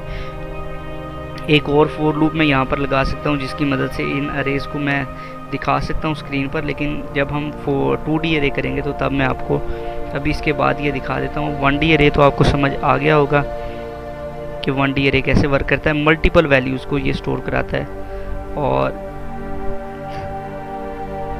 मल्टीपल डाटा को ये हमसे लेता है। लेकिन यहाँ पर देखें फ्लोट टाइप थी, तो मैंने तो इंटीजर्स में नंबर एंटर किए। जब उनका आंसर कोई भी आता तो वो पॉइंट्स में आना था, वो ऐसे नहीं था आना, मतलब उसके आगे 0.0 समथिंग आना था।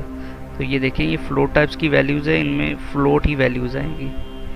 अगर मैं इनका सम करता ना वो तो पॉइंट में सम आता, 0.000। मैं करके भी दिखा देता हूँ। अभी यहाँ पर एक सम नाम का ले लेते हैं यहाँ पर वेरिएबल, और सम की इनिशियल वैल्यू तो हम 0 रख देते हैं,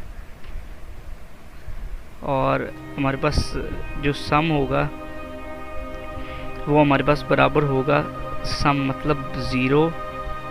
सम की वैल्यू क्या है 0 फिलहाल, वो बार बार अपडेट होती रहेगी a इंटू आई के अंदर। और फिर वो सी आउट क्या करा दे कि वो जो सम जो आया है हमारे पास उसको सी आउट करवा दे। सम इस यहाँ पर मैं इंटीजर वैल्यू आपको एंटर करके दिखाऊंगा तो वो पॉइंट में आंसर देगा। एंडल तो अभी इसको चला के दिखाता हूँ। वो क्या कह रहा है, फॉर अरे स्क्रिप्ट।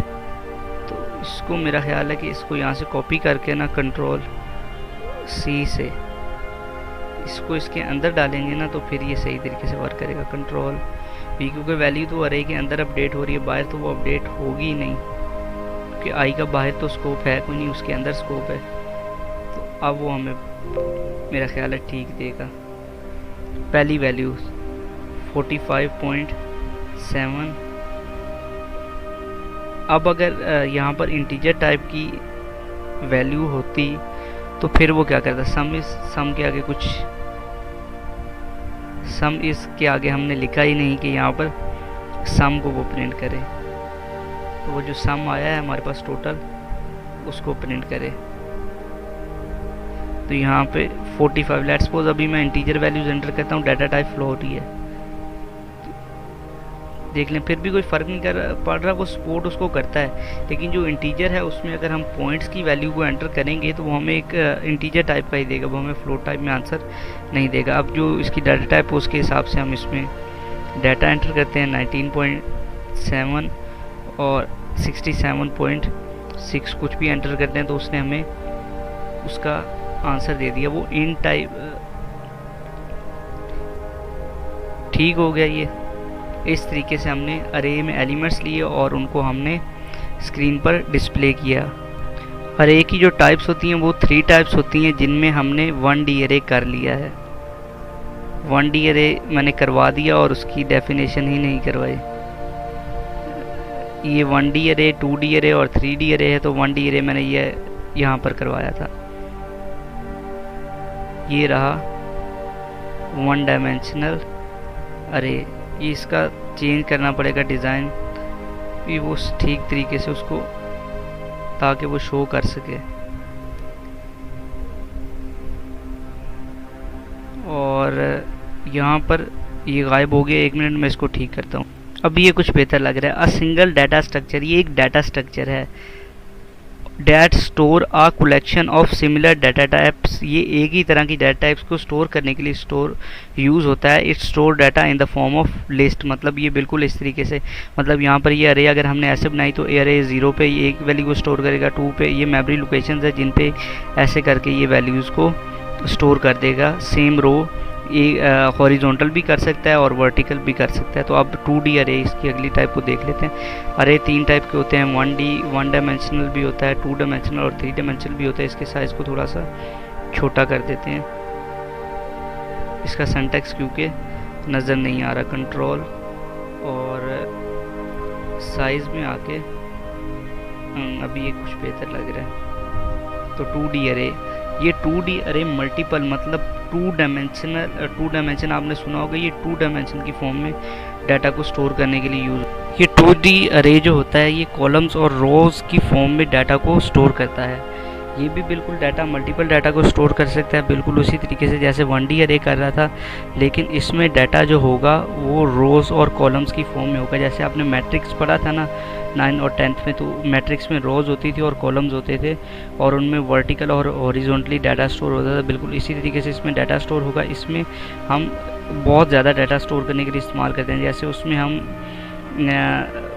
कम डाटा स्टोर कर सकते थे, लेकिन इसमें डाटा ज़्यादा स्टोर कर सकते हैं। इसका सिंटैक्स जो है, ये जो डाटा है वो पहले आएगी, उसके बाद उसका नाम आएगा और उसके बाद ये दो ये करली ब्रेसेस हम लगाएंगे और उनके अंदर हम लिखेंगे कि उस डाटा में जो एलिमेंट्स हैं वो कितने होंगे। यहाँ पर पहला जो है वो कॉलम के लिए 2 और रो के लिए 3, मतलब रो 2 3 6, मतलब इसमें 6 एलिमेंट्स आएंगे जिसमें 2 कॉलम्स और 3 रोज़ होंगे। तो इनका एक प्रोग्राम करके देख लेते हैं कि ये कैसे वर्क करेगा। इसको पहले मैं अरेज कर लेता हूँ। चलें यहाँ पर ये एक्सटेंशन कर देते हैं और उसमें कुछ चेंजिंग करके ना इसको 2D अरे बना देते हैं। तो यहाँ पर ना इसमें एलिमेंट्स को चेंज कर देते हैं, यहाँ पर 2 कर देते हैं, तो जितनी छोटी वैल्यूज़ होंगी इतना अच्छे तरीके से स्टोर होगा। और यहाँ पर 3 कर देते हैं, 2 3 6, तो इसमें 6 एलिमेंट्स आ जाएंगे, 2 कॉलम्स बनेंगे और 3 रोज़ बनेगी। तो ये पहला जो लूप चलेगा ये यहाँ पर इसमें ये चेंजिंग होगी। i = 0, i 0 है और i लेस देन है 2 से, तो ये रोज़ के लिए लूप चलेगा। और उसके बाद हमें कॉलम्स के लिए लूप चलाना है, तो उसकी बॉडी के अंदर एक नेस्टेड लूप चलाना पड़ेगा। 4 यहाँ पर ये कॉलम्स के लिए लूप चलेगा। j is equal to 0, j अब ये कॉलम 3 है तो j लेस देन 3 आएगा, और उसके बाद यहाँ पर j प्लस प्लस का साइन आएगा, ये ऐसे, और j प्लस प्लस का, और उसकी बॉडी के अंदर फिर जो भी होगा, ये नीचे जो हो रहा था वही इसकी बॉडी के अंदर होगा। तो ये लाइंस को ख़त्म कर देते हैं ये। अब ये देखें, ये फोर लूप है, इसकी बॉडी के अंदर यहाँ पर दूसरा फोर लूप है, और यहाँ पर इनका सम कैलकुलेट हो रहा है। तो अब इनको चला के दिखा देते हैं। अब इनमें एलिमेंट्स ज़्यादा होंगे, 6 एलिमेंट्स होंगे। तो जे वाज नॉट डिक्लेयर, तो यहाँ पर हम जे को भी डिक्लेयर कर देते हैं।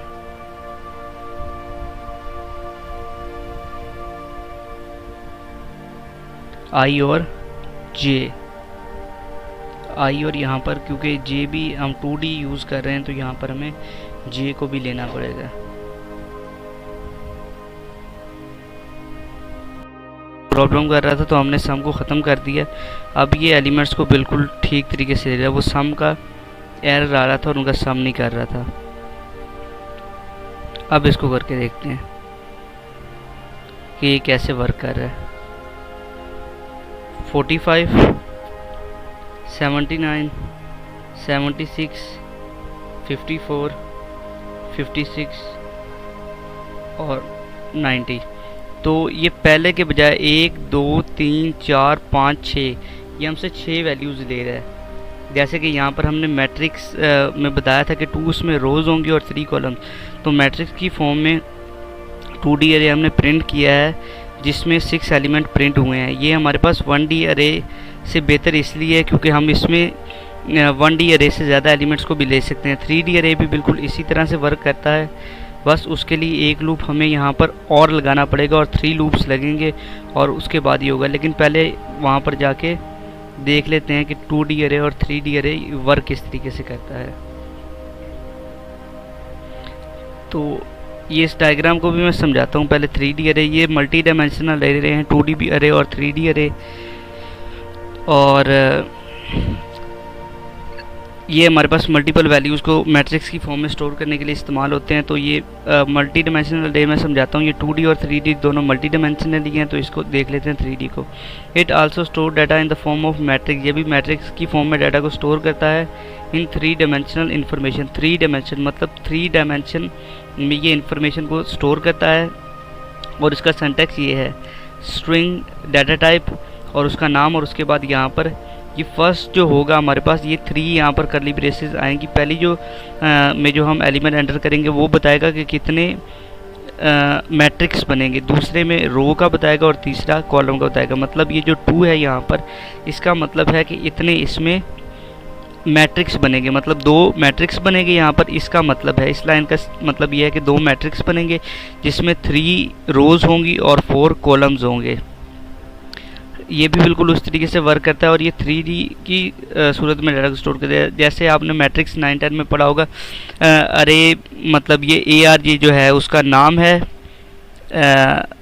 जो हम जिसने जैसे हमने नाम दिया था वैसे ये AR नाम है, और यहाँ पर 0001111011 ये इस तरीके से ना इस फॉर्म में मतलब मैट्रिक्स की फॉर्म में डाटा को स्टोर करता है।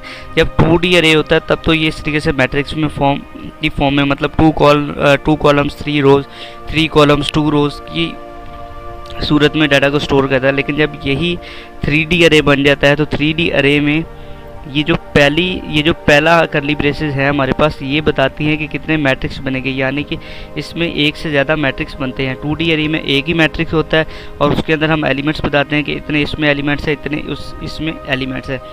1D अरे में हमारे पास सिंपल एक ही अरे होता है और जिसमें स्ट्रेट लाइन में ऐसे या फिर ऐसे हम डाटा को हॉरिजॉन्टल या वर्टिकल स्टोर कर सकते हैं। और 2D अरे में हमारे पास एक 2D की मैट्रिक्स की फॉर्म में हम इंफॉर्मेशन को स्टोर करते हैं।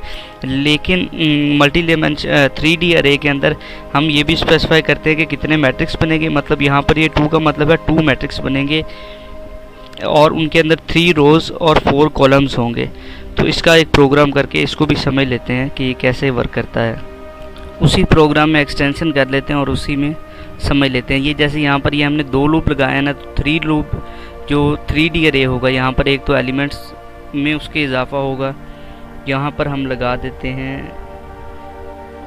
2, मतलब 2 मैट्रिक्स बनेंगे जिनमें 3 to the 6 एलिमेंट्स होंगे, और इन तीनों को अगर हम मल्टीप्लाई करें 2 3 6 और 6 2 12, तो टोटल जो एलिमेंट्स हमारे पास हम इस अरे में स्टोर कर सकते हैं एलिमेंट्स, वो 6 एलिमेंट एक मैट्रिक्स में बनेंगे और 6 एलिमेंट एक मैट्रिक्स में बनेंगे। टोटल बनेंगे 12 मैट्रिक्स, 12 एलिमेंट्स, मतलब 2 3 6 और 6 2 12 एलिमेंट्स बनेंगे।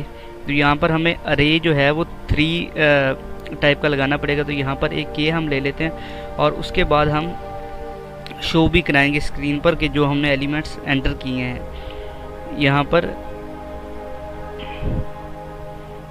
जे के और के को ले लेते हैं यहाँ पे हम, और शो करने के लिए भी हम 3 लगाएंगे, तो उसके लिए हम एल एम एन को ले लेते हैं, तीनों को।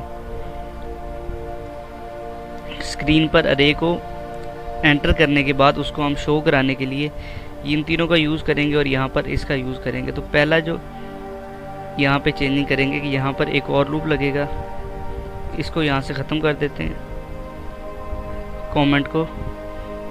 4 ये पहला मैट्रिक्स के लिए लग रहा है, इसको ध्यान से देखें। पहला मैट्रिक्स मतलब 2 है, तो यहाँ से i = 0, i लेस देन 2 से, और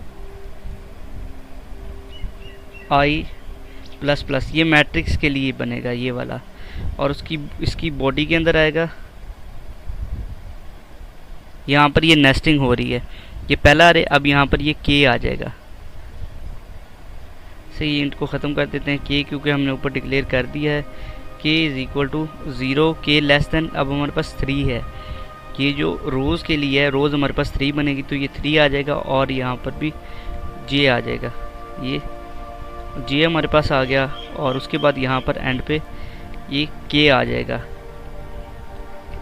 तीसरा ये हमारे पास, ये फर्स्ट जो हमने लिखा है ये हमारे पास कॉलम्स मैट्रिक्स के लिए कि 2 मैट्रिक्स बनेंगे, और उसके बाद यहाँ पर ये जो दूसरा है हमारे पास ये रोज़ के लिए ये वाला, और ये वाला हमारे पास कॉलम्स के लिए बनेगा। ये जो एंड पे अभी मैं लगाने लगा हूँ, कॉलम्स के लिए भी चूँकि 2 है तो आप कर सकते हैं। यहाँ पे आप अपनी मर्ज़ी से एंटर कर सकते हैं कितने कॉलम चाहिए, कितनी रोज़, और यहाँ पर एंड पे आ जाएगा एक और मैट्रिक्स यहाँ पर के नाम से।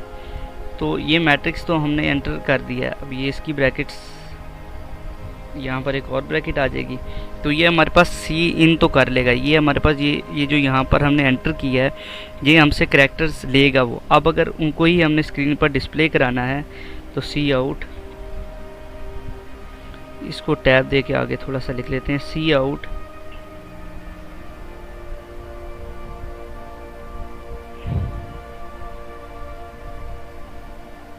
एक लाइन आएगी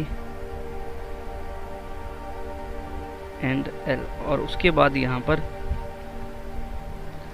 सी आउट, ये हम इसलिए लिख रहे हैं ताकि आउटपुट वाज़ह तौर पर हमें ठीक से नज़र आए। यू एंटर, प्रोग्राम हमें बताया कि आपने एंटर जो एलिमेंट, यू एंटर योर अरे, कि जो आपने अरे एंटर की है वो ये है। यहाँ पर हम स्टार्स को लगा दे, ये 8 आ गया, स्टार्स को लगा देते हैं कुछ। ये जो भी हम इन ब्रेसेस के अंदर लिखेंगे, इन कोटेशंस के अंदर, वो हमारे पास स्क्रीन पर शो होगा। और उसके बाद हम लूप 3 और लगाएंगे जिससे हम स्क्रीन पर ये जो डाटा हमने एंटर किया है इसको दिखाएंगे। तो इसकी एक बॉडी होगी, उस बॉडी के अंदर एक फोर लूप होगा, और फिर इसकी बॉडी होगी और इसके अंदर एक फोर लूप होगा। तो अब इसको सेट करते हैं। यहाँ पर पहला जो एलिमेंट हमने लिया था जे के एल हमने लिया था, ये हम ले रहे हैं। ये पहला जो लिया हुआ है इसमें अरे में एलिमेंट्स एंटर किए जाएंगे, और ये जो सेकंड वाला है इसमें स्क्रीन पर शो किया जाएगा कि आपने ये अरे एंटर की है। अब यहाँ पर जे के तक हो गया था, एल = 0, ये पहला मैट्रिक्स के लिए L लेस देन 2 से लिखना बिल्कुल ऐसे ही, L सिर्फ नाम चेंज हो जाएंगे, L प्लस प्लस। दूसरा रोज़ के लिए था, तो रोज़ के लिए क्या लिखना है, M is equal to 0।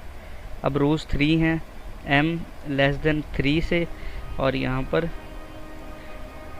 M plus plus होता रहेगा यहाँ, और उसके बाद यहाँ पर इसकी बॉडी के अंदर तीसरा लूप चलेगा, 4 n is equal to 0, n less than है 2 से, और n प्लस प्लस, और इसकी बॉडी के अंदर वो सी आउट करेगा उस अरे को, तो सी आउट करेगा, जैसे सीन किया था वैसे ही सी आउट करवा लेते हैं। A J के L, A नाम था अरे का, और उसके अंदर यहाँ पर L, उसके आगे M, और उसके आगे यहाँ पर N आ जाएगा, और ये ख़त्म। और उसके बाद यहाँ पर हम चाहते हैं कि इन अरेज में थोड़ी सी स्पेस भी रहे, कि हर एलिमेंट के बाद थोड़ा सा स्पेस है, तो उसके लिए हम ऐसा करते हैं कि यहाँ पर लाइन भी छोड़ सकते हैं, अगर हम चाहें तो लाइन भी छोड़ सकते हैं, लेकिन उसकी ज़रूरत नहीं है, कि थोड़ा सा ना उनमें स्पेस भी प्रिंट हो जाए एक एलिमेंट प्रिंट होने के बाद। तो ब्रैकेट्स को चेक कर लेते हैं, ये इसकी ब्रैकेट है, ठीक है, ये इसकी ब्रैकेट है, और ये इसकी ब्रैकेट है, तो ब्रैकेट्स तो ठीक लग गई हैं। अब इसको रन करके देख लेते हैं।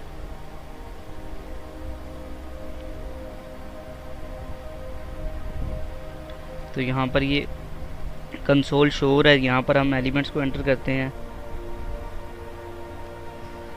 ये एंटर नहीं हो रहे एलिमेंट्स, अब होंगे।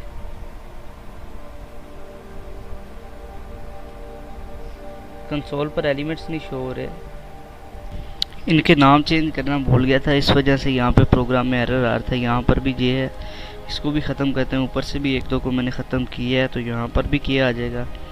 और ये आई आई आई जे जे जे और के नीचे भी देख लेते हैं, L L L M M N N, ठीक है। तो अब ये ठीक तरीके से वर्क करेगा। रन करके देखते हैं इसको, कोई एरर नहीं। अब ये एलिमेंट्स को भी ले ले, 12 89 78 90, ये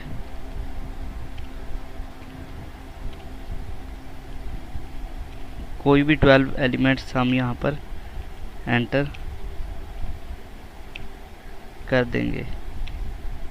ये देखें, तो 12 1 2 3 4 5 6 7 8 9 10 11 12 13, तो दो मैट्रिक्स बने, जिसमें ये पहले मैट्रिक्स में 1 2 3 4 5 ये 6 एलिमेंट्स रोज़ और कॉलम की सूरत में बने, और फिर ये नीचे वाली जो है इन पे रोज़ और कॉलम की सूरत में फिर बने, और उसके बाद ये बना। तो उसके बाद यहाँ पर ये देखें 12 89 70, ये जो भी हमने एलिमेंट्स एंटर किए वो यहाँ पर शो हो रहे हैं डेव की स्क्रीन पर। तो इस तरीके से हमारा 3D अरे भी हो गया। 3D अरे के बाद अगला हमारा टॉपिक है फंक्शंस का। तो फंक्शंस क्या होते हैं? A group of statement that together to perform a task, के ग्रुप ऑफ स्टेटमेंट आपस में मिलते हैं कोई भी स्पेसिफिक टास्क परफॉर्म करने के लिए।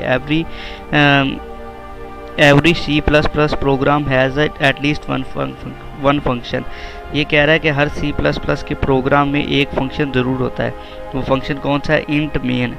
और ये मेन फंक्शन हम यूज़ किए बगैर प्रोग्राम को रन नहीं कर सकते। अभी हम इसका मतलब क्या है मेन का? इंट मेन, ये जो हम फंक्शन यूज़ करते हैं इसका मतलब ये है कि प्रोग्राम की, जिसको ऐसे पीछे लाइब्रेरी में डिफ़ाइन किया गया है कि प्रोग्राम की एग्जीक्यूशन हमेशा मेन से स्टार्ट होती है। Function consist of name of function, return type and parameters. ये पैरामीटर लिस्ट है, यहाँ पर कोई भी हम पैरामीटर्स पास कर सकते हैं। अभी एक प्रोग्राम करेंगे जिसमें हम इसमें पैरामीटर्स भी पास करेंगे, और यहाँ पर ये उसका नाम है मेन, और उसके बाद ये वॉइड उसकी रिटर्न टाइप। ठीक है, अब उसकी आगे देख लेते हैं फर्दर हम टाइप्स को। तो 2 टाइप्स हैं, बिल्ट इन फंक्शन और यूज़र डिफाइंड फंक्शन। ये C++ में और सी में हमारे पास बहुत ज़्यादा यूज़ होते हैं। अब बिल्ट इन फंक्शन क्या, built in function also called library function. ये लाइब्रेरी फंक्शन जो स्टार्ट से हम पढ़ी जा रहे हैं, लाइब्रेरी फंक्शन लाइब्रेरी में डिफाइन है। तो ये क्या चीज़ है, ये बिल्ट इन फंक्शंस हैं जो कि C और C++ की लाइब्रेरी में बिल्ट इन स्टोर है। जैसे कि हम IOStream यूज़ कर रहे हैं, हम C में यूज़ कर रहे थे stdio की हेडर फाइल, ये सब। और ये मेन फंक्शन ये जो है ये पहले से C और C++ की लाइब्रेरी में ये फंक्शंस को डिफ़ाइन किया गया है कि ये कैसे वर्क कर सकते हैं। तो ये जो फंक्शन जो C की लाइब्रेरी में या C++ की लाइब्रेरी में पहले से रिटन है, हम उनको चेंज नहीं कर सकते। तो उन फंक्शंस को हम बोलते हैं बिल्ट इन फंक्शंस, और उनको हम प्रोग्राम में यूज़ करने के लिए हैश इंक्लूड की स्टेटमेंट की मदद से उनको प्रोग्राम में हम इंक्लूड करते हैं। math.a जैसे मैथ का भी कोई भी वर्क है तो math.a की हम लाइब्रेरी इंक्लूड करेंगे। वहाँ पर मैथमेटिकल कुछ चीज़ें हैं जो वहाँ पर डिफ़ाइन की गई हैं, तो उनको भी हम यूज़ कर सकते हैं। और जैसे कि पाई वगैरह और बाकी चीज़ें सारी ये math.h की लाइब्रेरी में कुछ वैल्यूज़ हैं जो डिफ़ाइन है, जैसे थीटा की वैल्यू है, पाई की जैसे वैल्यू है, कुछ ऐसी वैल्यूज़ है जो math.h की लाइब्रेरी में IOStream में इनपुट आउटपुट स्ट्रीम cout और cin जो है ये इसको वहाँ पे डिफ़ाइन किया गया। studio.h में printf और scanf को किया गया। conio.h में स्क्रीन क्लियर स्क्रीन और क्लियर कंसोल वगैरह का, और गेट कैरेक्टर मतलब ऐसे फंक्शंस को वहाँ पर डिफ़ाइन किया गया है। अब इसकी सेकंड टाइप को देख लेते हैं, यूज़र डिफाइंड फंक्शन। अब यूज़र कौन है, यूज़र है हम अपनी मर्ज़ी से फंक्शंस को प्रोग्राम में डिफ़ाइन कर सकते हैं। C++ allows programmer to define their own function. C++ हमें अलाउ करता है कि हम अपने फंक्शन को खुद बना सकें और उसको यूज़ कर सकें। जैसे कि हमने किसी भी चीज़ को डिफ़ाइन करना है जैसे, और डिफ़ाइन करने के बाद हम उसको प्रोग्राम में कहीं भी कॉल कर सकते हैं, कहीं भी यूज़ कर सकते हैं। जैसे ये मेन फंक्शन ये डिफ़ाइन है ना, तो हम किसी भी जगह प्रोग्राम में इसको इंक्लूड कर सकते हैं और यूज़ कर सकते हैं। तो इसी तरीके से हम अपना जो फंक्शन बनाएंगे उसको भी हम कहीं भी यूज़ कर सकते हैं, और किसी भी तरीके से जैसे हमें रिक्वायर है हम उसको यूज़ कर सकते हैं। A user defined function group code to perform a specific task and group of code written by user.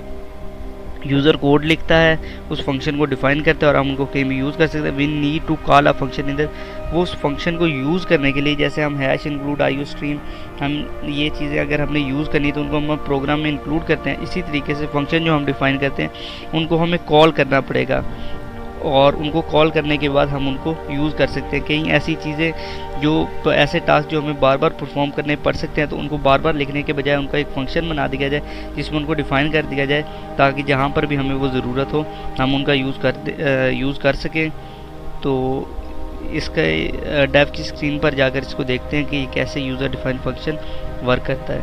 यहाँ पर अब हम एक प्रोग्राम लिखेंगे जिसमें एक फंक्शन डिफ़ाइन करेंगे जो कि कोई भी 2 वैल्यूज़ को हमसे लेगा और उनका सम और एवरेज कॉल करेगा, और हम किसी भी जगह प्रोग्राम में उनको कॉल करके यूज़ कर सकेंगे। तो IOStream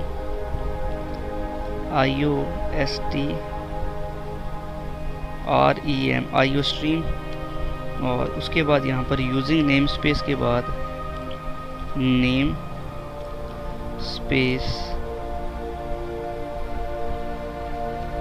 std, यहाँ पर ऊपर आप फंक्शन को यहाँ पर डिफाइन करेंगे, मेन नहीं लाएंगे। यहाँ पर इंट सम मतलब सबसे पहले उसकी रिटर्न टाइप आएगी, या फिर डाटा टाइप कह सकते हैं, किस टाइप का वो फंक्शन है वो आएगी, और उसके बाद आएगा फंक्शन की डेफिनेशन। तो यहाँ पर हम कोई भी पैरामीटर्स इसमें फंक्शन में पास नहीं कर रहे। इससे जो अगला प्रोग्राम करेंगे हम उसमें पैरामीटर्स पास करेंगे और उनका हम सम कैलकुलेट करेंगे। तो cout यहाँ पर हम इंटीजर ले लेते हैं।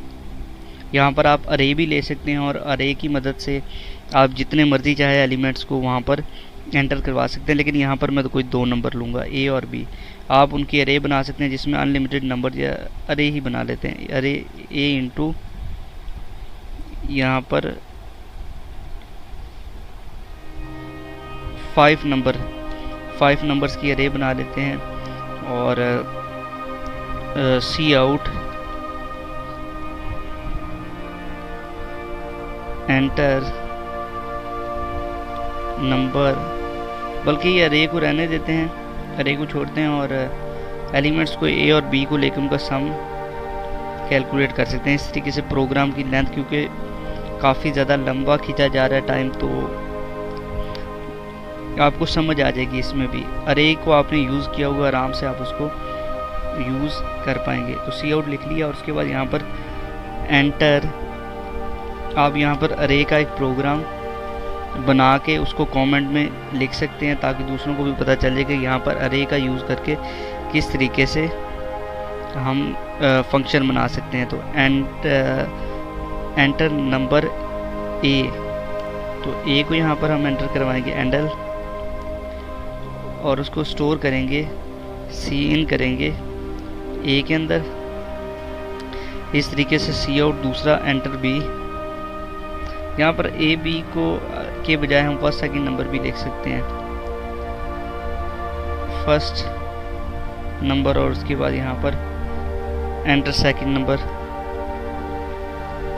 तो जहाँ पर भी हमें नंबर्स को, 2 नंबर्स को ऐड करना होगा, हमें उनको बार बार खुद ऐड करने के बजाय इस फंक्शन को कॉल कर लेंगे, और कहीं किसी भी जगह पर सिर्फ इसको कॉल करने की हमें कुछ भी लंबा चौड़ा काम नहीं करना पड़ेगा, सिर्फ एक बार इसको डिफाइन कर देंगे और उसके बाद कहीं भी इसको यूज़ कर सकते हैं। अब यहाँ पर इसको बी के अंदर सेव कर देते हैं। यहाँ पर एक सम नाम का मैं एक ले लेता हूँ, तीसरा, जिसमें इनका सम और सम ही ले लेते हैं, सिर्फ सम कैलकुलेट कर लेते हैं। तो सम इज़ इक्वल है हमारे पास, सम इज़ इक्वल है ए प्लस बी के, और फिर हम उसको सी आउट करवा देते हैं, सी आउट सम इज़। यहाँ पर मैंने 2 नंबर्स को लिया, आप अनलिमिटेड नंबर्स को ले सकते हैं, या उसके अलावा उनकी आप अरे भी बना सकते हैं, तो आपको बहुत ज़्यादा आसानी हो जाएगी उसके साथ, कि आप अपनी मर्ज़ी से जितने चाहे नंबर उसमें एंटर कर पाएंगे। एंड अब हम मेन फंक्शन पे जाएंगे। यहाँ पर पहले तो हर फंक्शन मेन से स्टार्ट हो रहा था, इसको या तो आप ऐसे कर सकते हैं कि यहाँ पर आप इसको कोमा लगा के ना, इसके नीचे ये लाइन नंबर 4 पे आप इंट मेन को स्टार्ट कर सकते हैं, और मेन को डिफ़ाइन करने के बाद आप इस फंक्शन को ना नीचे डिफ़ाइन कर सकते हैं सम लिख के, और उसके बाद उसका मतलब नीचे डेफिनेशन उसकी दे सकते हैं, वो भी मैं आपको बताऊंगा, 1 मिनट। अब उसके बाद यहाँ पर इंट मेन, लेकिन यहाँ पर ऊपर ही डिफ़ाइन कर दें तो ज़्यादा बेहतर है, इंट मेन। अब ये मेन फंक्शन है। अब मेन फंक्शन में हम कॉल करेंगे, सिर्फ कॉल कैसे करना है उसका नाम लिखना है और ब्रैकेट में, और ये ख़त्म। इतना लंबा चौड़ा प्रोसेस हमें बार बार लिखने की ज़रूरत ही नहीं है, सिर्फ इसको एक बार कॉल करेंगे और मल्टीपल टाइम कॉल कर सकते हैं। लेट्स सपोज अगर मैं चाहता हूँ कि मुझे दूसरी बार इसको कॉल करना है, तो मैं इसको दूसरी बार भी कॉल कर सकता हूँ। प्रोग्राम में अनलिमिटेड टाइम एक ही काम को बार बार हमें करना पड़े, उससे बेहतर हम उसको डिफ़ाइन कर दें और बार बार जब चाहें उनको यूज़ करें। एक एरर आ गया है, यहाँ पर मैंने इसको डिफ़ाइन तो कर दिया है, लेकिन यहाँ पर कोमा भी लगा दिया है, तो इसीलिए है। यहाँ पर जब इसको डिफ़ाइन कर देंगे तो कोमा लगाने की ज़रूरत नहीं है, अब ये बिल्कुल ठीक तरीके से वर्क करेगा। ओके, तो यहाँ से वो कह रहा है एंटर फर्स्ट नंबर, तो 34, सेकंड नंबर 67, 2 बार कॉल किया था, फिर दोबारा कहेगा enter first number 56, enter second number, ये 3 बार कॉल किया था 54, 90। तो जितनी बार हम उसको कॉल करें वो हमें सम बताएगा। ये सम यहाँ पर कैलकुलेट नहीं हुआ, यहाँ पर एक गलती कर दी है, 1 मिनट। यहाँ पर इसके आगे सम आएगा, यहाँ पर ये सम अगर लिख देंगे तो ये वाला सम यहाँ पर आ जाएगा। हम इसमें पैरामीटर्स भी पास कर सकते हैं, और इससे जो अगला प्रोग्राम मैं लिखूँगा उसमें पैरामीटर्स ही पास करेंगे।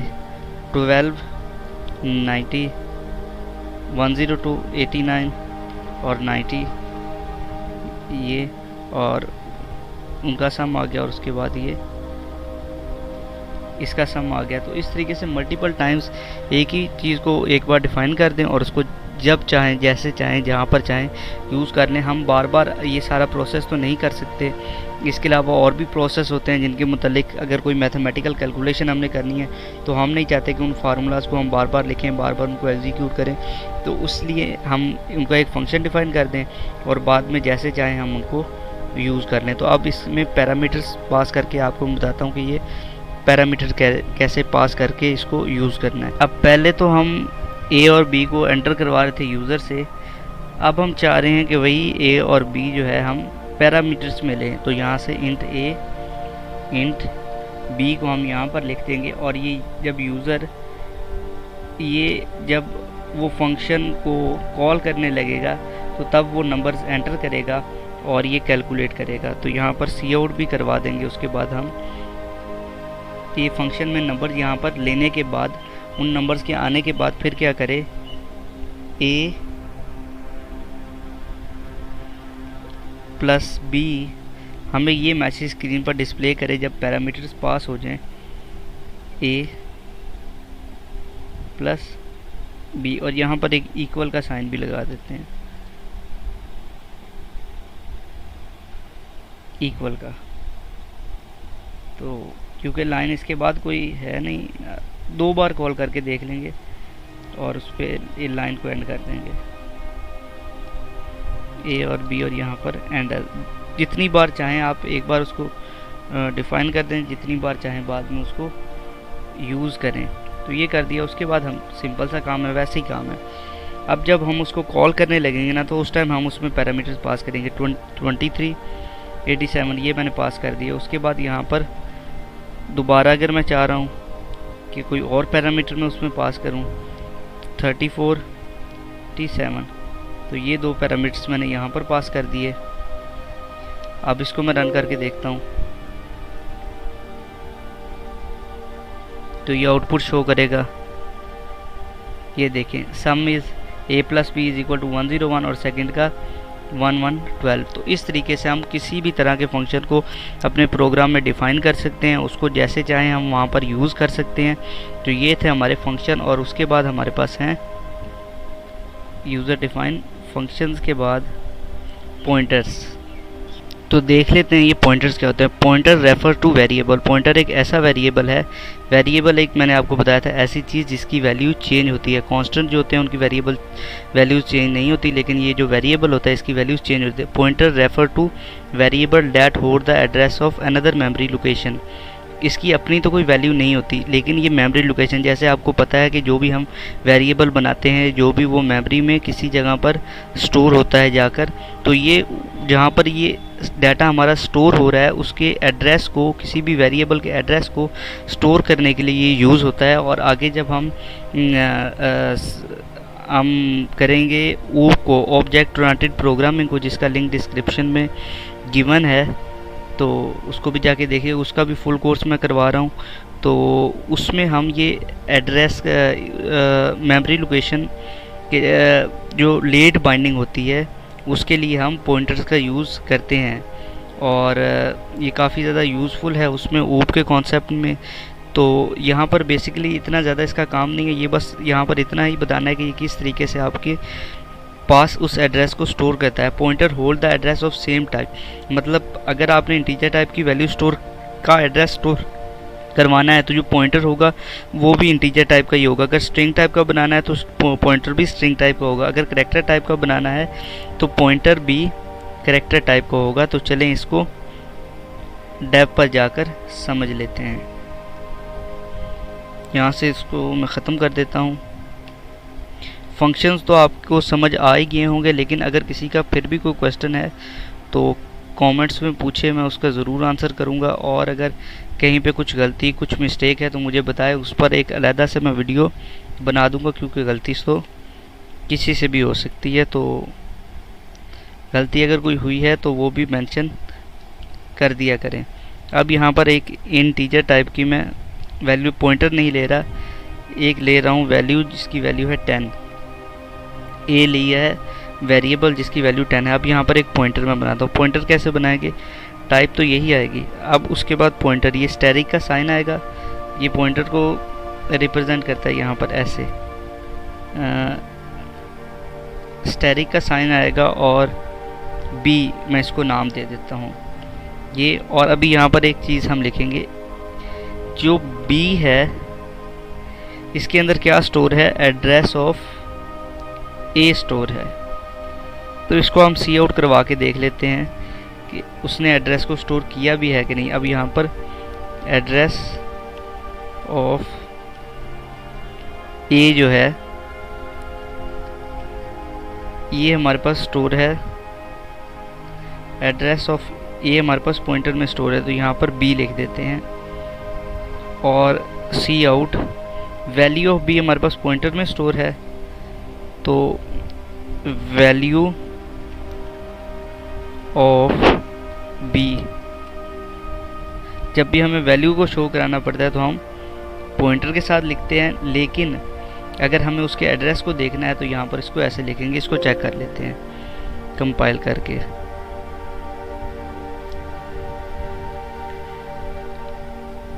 अब मैं लाइन को भी एक स्किप कर देता हूँ, लाइन को स्किप नहीं किया इसलिए शायद ठीक से नज़र नहीं आ रहा। अब आपको पता चलेगा कि मेमोरी लोकेशन क्या होती है और वहाँ पर एड्रेस किस तरीके से स्टोर होते हैं।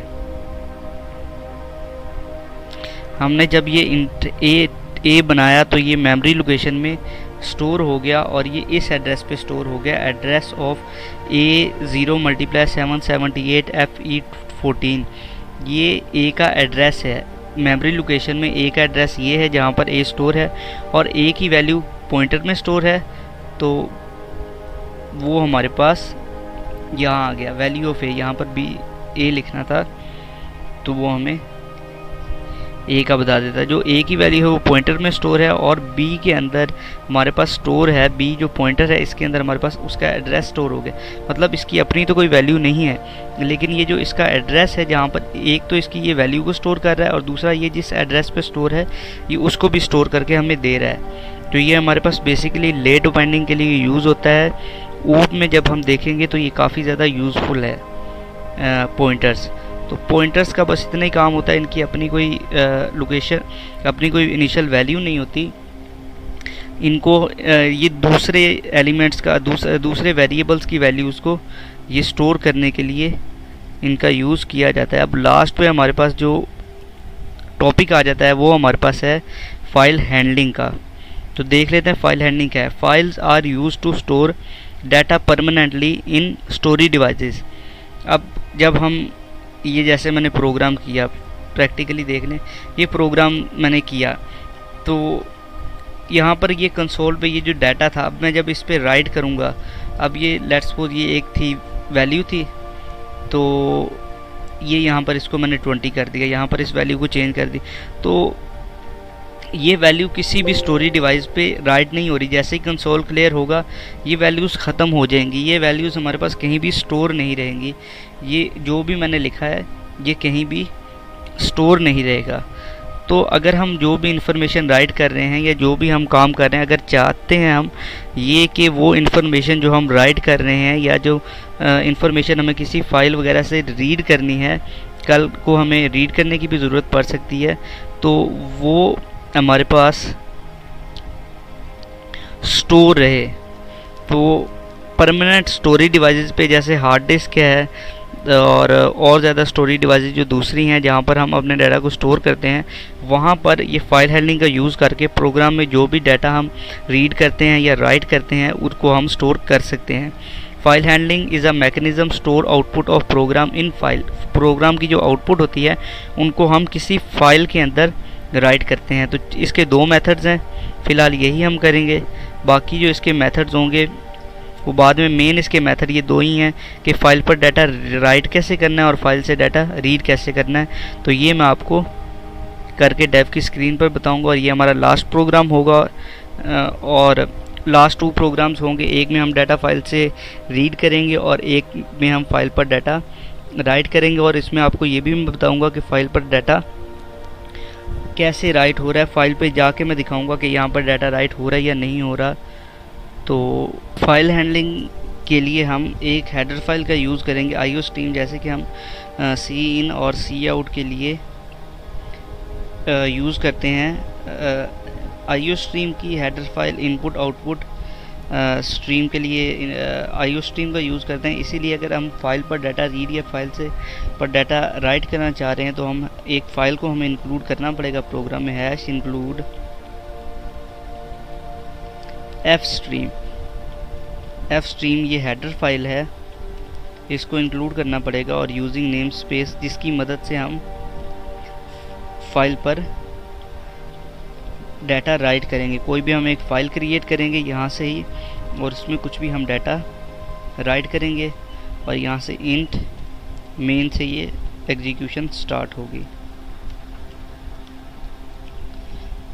और उसके बाद यहाँ पर एक ऑब्जेक्ट बनाएंगे एफ स्ट्रीम का,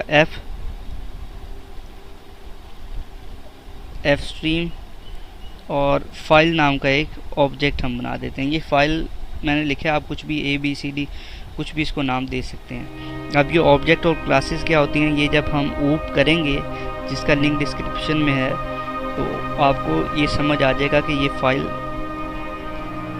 कैसे ऑब्जेक्ट बनते हैं और कैसे वो रन करता है। तो यहाँ पर इससे हम फाइल को पहले ओपन करेंगे। यहाँ पर अब इस फाइल की मदद से हम फाइल को क्रिएट करेंगे। तो फाइल के बाद आएगा डॉट के बाद आएगा ओपन, कि फाइल को हम ओपन करना चाह रहे हैं। ये ऑब्जेक्ट बनता है ये फाइल का। ये जब हम ऊप को देखेंगे तो आपको पता चल जाएगा कि कैसे ऑब्जेक्ट बना है। ये इस एफ स्ट्रीम का एक ऑब्जेक्ट बना है जिसकी मदद से हमने फाइल को ओपन किया है, ये डॉट लगा के। तो उसके बाद यहाँ पर हम लिखेंगे फाइल का नाम, जो भी नाम है। तो यहाँ पर WAKEY.txt नाम की एक फ़ाइल बना देते हैं। और यहाँ पर अगर आप ना चाहें फाइल की टाइप देना तो वो ना दें। ये फाइल बन गई। उसके बाद यहाँ पर आता है mode, file opening mode iOS के बाद यहाँ पर अगर हमने फाइल पर डाटा राइट करना है तो हमें आउट का यूज़ करना पड़ेगा, यहाँ पर आउट का। लेकिन ये फाइल ओपनिंग मोड है ये वाला। अगर यहाँ पर हम डाटा लिखना चाह रहे हैं तो यहाँ पर हम लास्ट पे इनका कीवर्ड यूज़ करेंगे, बाकी ऐसे ही है। इसके बाद तो जो कुछ हम लिखेंगे ना वो फाइल में लिखा जाएगा। फाइल ओपन हो चुकी है, फाइल क्रिएट हो चुकी है। अब जो भी हम लिखेंगे वो फाइल के अंदर डाटा लिखा जाएगा। तो अब इसको एक प्रोग्राम लिखते हैं जिसमें कोई एक टेबल जो है हम लिखेंगे 5 का 10 का 20 का, जिसको हम स्क्रीन पर, जिसको हम फाइल पर राइट करेंगे। और इंट आई को पर डिक्लेयर नहीं किया था तो इंट आई लिखेंगे, i = 0। इसकी मदद से हम टेबल लिखेंगे i लेस देन है और इक्वल है 10 के और i प्लस प्लस प्लस। जैसे हमने पीछे एक प्रोग्राम किया था जिसमें टेबल लिखा था, ये भी बिल्कुल उस तरीके से, लेकिन ये टेबल कंसोल पे नहीं लिखा जाएगा, ये टेबल फाइल में लिखा जाएगा। अब अगर यहाँ पर हम सी आउट लिखें, सी आउट, तो ये भी मैं आपको करके दिखाता हूँ। सी आउट यहाँ पर आएगा वो नंबर जो हमने एंटर किया। लेट्स सपोज यहाँ पर हमें 20 का टेबल चाहिए, 20 एज इट इज़ आ जाएगा। उसके बाद क्या आएगा, मल्टीप्लिकेशन का साइन। अगर चाहें ऊपर तो हम दे भी सकते हैं कि ये इतने का टेबल है, लेकिन यहाँ पर हमने डिफाइन नहीं किया हो तो 20 में दे देता हूँ। और उसके बाद आई, और उसके बाद यहाँ पर इक्वल टू का साइन। ये हमने इसका प्रोग्राम एक प्रॉपर किया था जिसमें हमने समझा था कि ये कैसे टेबल हम प्रोग्राम में लिख सकते हैं। I think so while loop से किया था। आई तो यहाँ पर 20 मल्टीप्लाई बाय 5 और उसके बाद यहाँ पर ये एंडल आ जाएगा। ओके, तो अब ये 20 का टेबल राइट हो गया। सबसे पहले 20 लिखा आएगा, फिर मल्टीप्लिकेशन, फिर आई, मतलब आई की वैल्यू 1 से स्टार्ट करनी थी, फिर आज मैंने 0 से स्टार्ट कर दी, 1 से स्टार्ट करनी थी। तो अब इसको रन करके देखते हैं तो आपको कोई भी फ़र्क नज़र नहीं आएगा, जो पहले हो रहा था वही होगा। लेकिन फिर मैं आपको बताऊंगा कि चेंजिंग कहाँ पे करनी है। यहाँ पर no such file directory, IO hash include IO STRE, IO stream के स्पेलिंग में दोबारा लिख देता हूँ। ये शायद गलत हो गए हैं। IO stream, okay.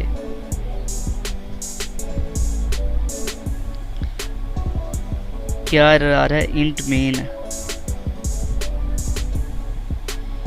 I think so. यहाँ पर सेमीकोलन का एक निशान आएगा। I was not declare in this scope, यहाँ पर डिक्लेयर किया तो हुआ है, चले ठीक है, ऊपर भी इसको डिक्लेयर कर देते हैं। अगर ये एरर आ रहा है प्रोग्राम में तो इसको ऊपर डिक्लेयर कर देते हैं, इंट आई को इज इक्वल टू 1। अब तो कोई प्रॉब्लम नहीं होना चाहिए। 4 से पहले सेमीकोलन भी लगा दिया है।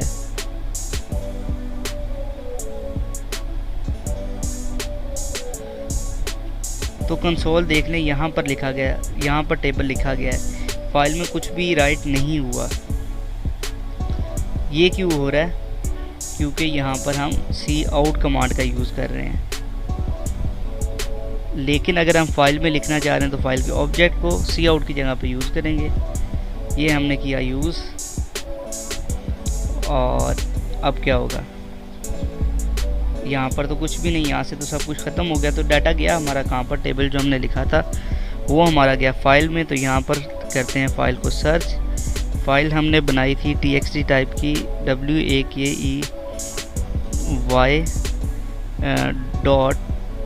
wakey.txt, इस टाइप की हमने एक फ़ाइल बनाई थी। तो देखें ये मेमोरी में फ़ाइल बन चुकी है। ये कुछ ओपन हो गया, मैं आपको फ़ाइल खोल के दिखाता हूँ एक। तो जिस फाइल में हमने डाटा को लिखा था मैंने उस txt फाइल को ओपन कर दिया है। तो ये है वो txt फाइल जिसमें हमारा डाटा लिखा गया है। ये हमारी txt फाइल एक बन गई है। आप अपनी मर्ज़ी से जिस भी फॉर्म में आप डाटा को लिखना चाह रहे हैं लिख सकते हैं। आप इस ओपन मोड को लिखने के बाद, फाइल को ओपन करने के बाद उसमें जो कुछ भी लिखेंगे वो डेफिनेटली फ़ाइल में लिखा जाएगा। यहाँ पर अगर मैं कुछ इसके नीचे cout कर दूँ तो वो भी आप देखेंगे फाइल के अंदर लिखा जाएगा। ये हमारा परमानेंट डाटा स्टोरेज हो चुका है। हम इसमें किसी भी वक्त देख सकते हैं। अब जो अगला प्रोग्राम मैं उसमें करूँगा, जो लास्ट प्रोग्राम होगा, अब वो जो टेबल हमने बनाया था वो तो उसकी तो एक txt फाइल है, उसका प्रोग्राम से कोई लिंक भी नहीं रहा। मैंने फ़ाइल को ओपन नहीं किया। तो मैं यहाँ पर ये करूँगा कि उस फाइल को मैं ओपन करूँगा और उस फाइल से डाटा कंसोल पर लेकर आऊँगा बिना cout का यूज़ किए हुए। तो उस फाइल को स्टार्ट करते हैं। यहाँ पर अब उसका फाइल का प्रोग्राम से कोई लिंक नहीं रहा। तो पहले की तरह हम एक ऑब्जेक्ट बनाएंगे, f स्ट्रीम। ये ऑब्जेक्ट्स क्या होते हैं ये अभी आपको समझ नहीं आएगी, ये जब हम ऊप का कॉन्सेप्ट देखेंगे तब आपको समझ आएगी। f स्ट्रीम फाइल के बजाय यहाँ पर मैं लिख देता हूँ इस मरतबा। फाइल से अगर कन्फ्यूजन हो रही है कि वो कीवर्ड है, कीवर्ड जो होते हैं वो बोल्ड हो जाया करते हैं। ये जैसे आपको यूजिंग नेम स्पेस इंट ये बोल्ड नज़र आ रहा है और ये रिटर्न ऐसे, लेकिन वो फाइल कोई कीवर्ड नहीं था। अब यहाँ पर उसको ओपन करेंगे तो a.open और उसके बाद उस फाइल का नाम लिखेंगे जिससे हम डाटा रीड करना चाह रहे हैं। किसी भी फाइल का जो प्रोग्राम है txt या किसी भी फॉर्म में बनी हुई है हम उसको लिख सकते हैं, लेकिन हम उसी फाइल से रीड करना चाह रहे हैं जो हमने अभी बनाई थी। और अभी यहाँ पर iOS मतलब फाइल ओपनिंग जो मोड है वो हमारे पास आएगा इन का, क्योंकि हम फाइल से डाटा रीड करना चाह रहे हैं। यहाँ से iOS इन का। उसके बाद क्या आएगा? उसके बाद हम एक लूप लगाएंगे जिसकी मदद से हम डाटा फाइल से रीड करेंगे। तो पहले एक कंडीशन में लगा देता हूँ, इफ़ अगर ये यहाँ पर एक साइन है ये वाला, अगर ए एग्जिस्ट नहीं करता, अगर ए नाम की फ़ाइल कंप्यूटर में नहीं है जिसका हमने ऑब्जेक्ट ये बनाया है, wacky.txt नाम की कोई फ़ाइल नहीं है, तो हमें स्क्रीन पर मैसेज एक डिस्प्ले कर दे cout file not exist, file not exist. कि अगर उस नाम की कोई फ़ाइल नहीं है जो यहाँ पर लिखा है तो हमें पता होना चाहिए कि उस नाम की फ़ाइल कोई है ही नहीं। इस साइन का मतलब है यहाँ पर ये जो ए से पहले की फ़ाइल एग्जिस्ट कर ही नहीं रही, तो इसलिए यहाँ पर ये साइन हमने यूज़ किया है। लेकिन अगर फ़ाइल है तो फिर इसका एल्स पार्ट चल जाए, और एल्स पार्ट क्या है हमारे पास, वाइल लूप लगाएंगे और इसके अंदर यहाँ पर 1 अगर फाइल एग्जिस्ट करती है, इसका मतलब है फाइल अगर एग्जिस्ट करती है तो यहाँ पर हम एक CS4 ये देखें 4 करैक्टर जो है करैक्टर टाइप जिसका आपको मैंने पहले बताया था, इसमें हर चीज़ आ जाती है। इसमें नंबर्स को भी हम रीड कर सकते हैं, इससे हम अल्फ़ाबेट्स को भी रीड कर सकते हैं, स्पेशल सिंबल जो आएंगे उनको भी हम रीड कर सकते हैं। इसीलिए यहाँ पर हम उस 4 का यूज़ करेंगे करैक्टर डाटा टाइप का, जिससे हम उन करैक्टर्स को उस फाइल से रीड करेंगे और हम इधर लेके आएंगे। तो अब फाइल से इसके बाद यहाँ पर हम इसको थोड़ा नीचे कर लेते हैं। ये जो फाइल से डाटा रीड करेंगे, ये जो सी इन था, सी इन से मतलब ये जो वो सी इन जब हम यूज़ करते थे तो कोई नंबर एंटर करता था जो कि स्टोर हो जाता था। अब ये रीड कर रहा है, मतलब वो उसको रीड करता था, रीड करने के बाद वो जो नंबर एंटर करता था उसको स्टोर करता था। अब ये जो सी इन वाला ये जो 2 निशान हैं, ये फाइल से डाटा को रीड कर रहे हैं, ठीक है। फाइल से ये तो डाटा रीड करते ही रहेंगे अनलिमिटेड टाइम। तो हम क्या करें कि जब करैक्टर्स ख़त्म हो जाएं तो ये फाइल से रीड करना ख़त्म कर दे। उसके लिए यहाँ पर हम एक कंडीशन लगा देंगे, इफ़ जो ए है ये हो जाए एंड EOF, ये फंक्शन एक डिफाइंड फंक्शन है EOF। इसका मतलब जब फाइल का एंड हो जाए तो क्या कर दे, ब्रेक कर दे, BRACK, ये गलत है, BREAK, तो ब्रेक कर दे। ये ब्रेक स्टेटमेंट को एंड करने के लिए यूज़ होता है।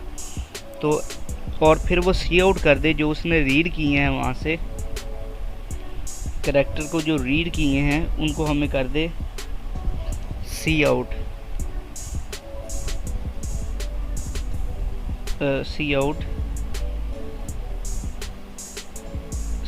CH।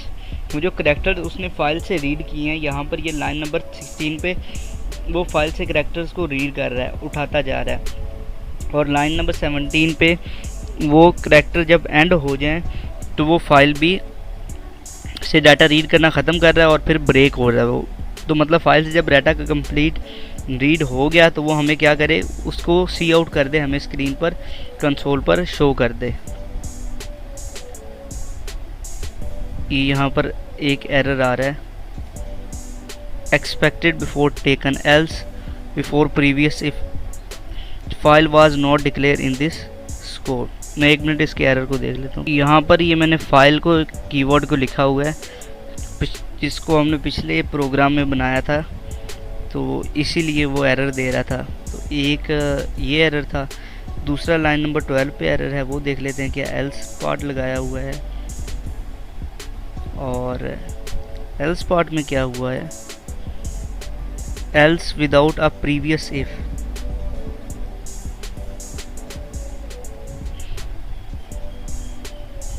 इसको रन करके देखते हैं कि अब एरर आ रहे हैं या नहीं आ रहे। अगर अभी भी एरर आ रहे हैं तो उसने कुछ रीड करके दिया क्यों नहीं, और कोई एरर है तो उसको देखते हैं। यहाँ पर ये शायद सेमीकोलन हमने गलत लगाया है, इस वजह से वो ये काम कर रहा है। ये देखें, उसने हमें ये पूरा टेबल जो फाइल में लिखा हुआ था उसको रीड कर दिया। यहाँ पर अगर हम ये एंड ऑफ, यहाँ पर करैक्टर एक रीड करने के बाद थोड़ी सी मैं चाह रहा हूँ 1-2 बीच में टैब्स आ जाएं, शायद कंसोल अच्छा नज़र आए।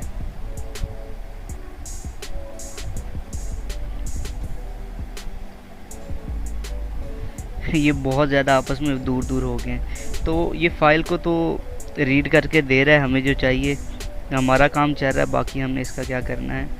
तो ये मैं आपको दिखा देता हूँ, ये इसको ख़त्म करना था।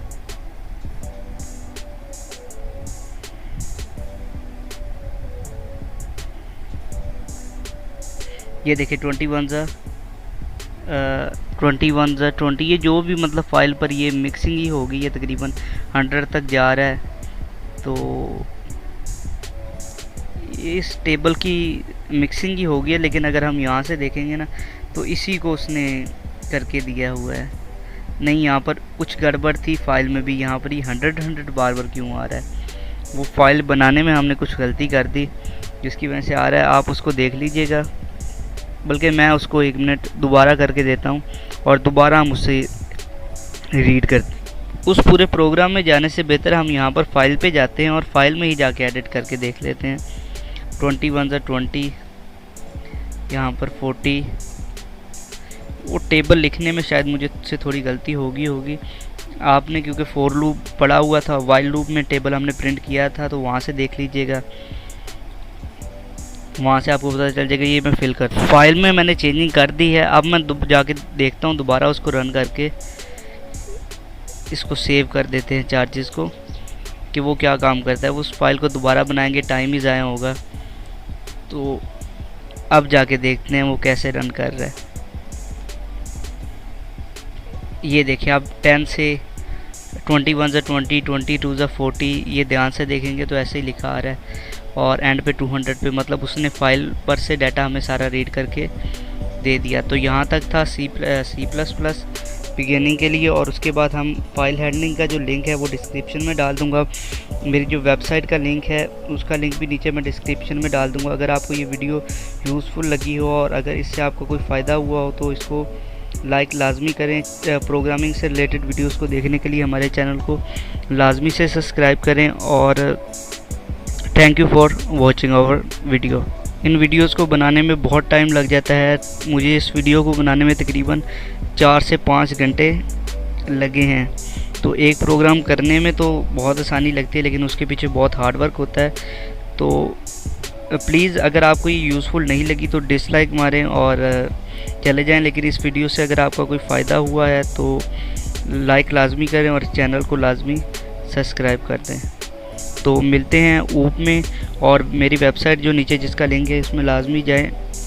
वहाँ पर प्रोग्राम्स हैं, वहाँ पर इन प्रोग्राम्स की और बाकी प्रोग्राम्स की मैंने पिक्चर्स भी अपलोड की हुई हैं, उनकी कंसोल, उनकी आउटपुट भी शो कराई हुई है। वहाँ से भी जाके आप पढ़ सकते हैं और वहाँ पर भी जाके आप देख सकते हैं।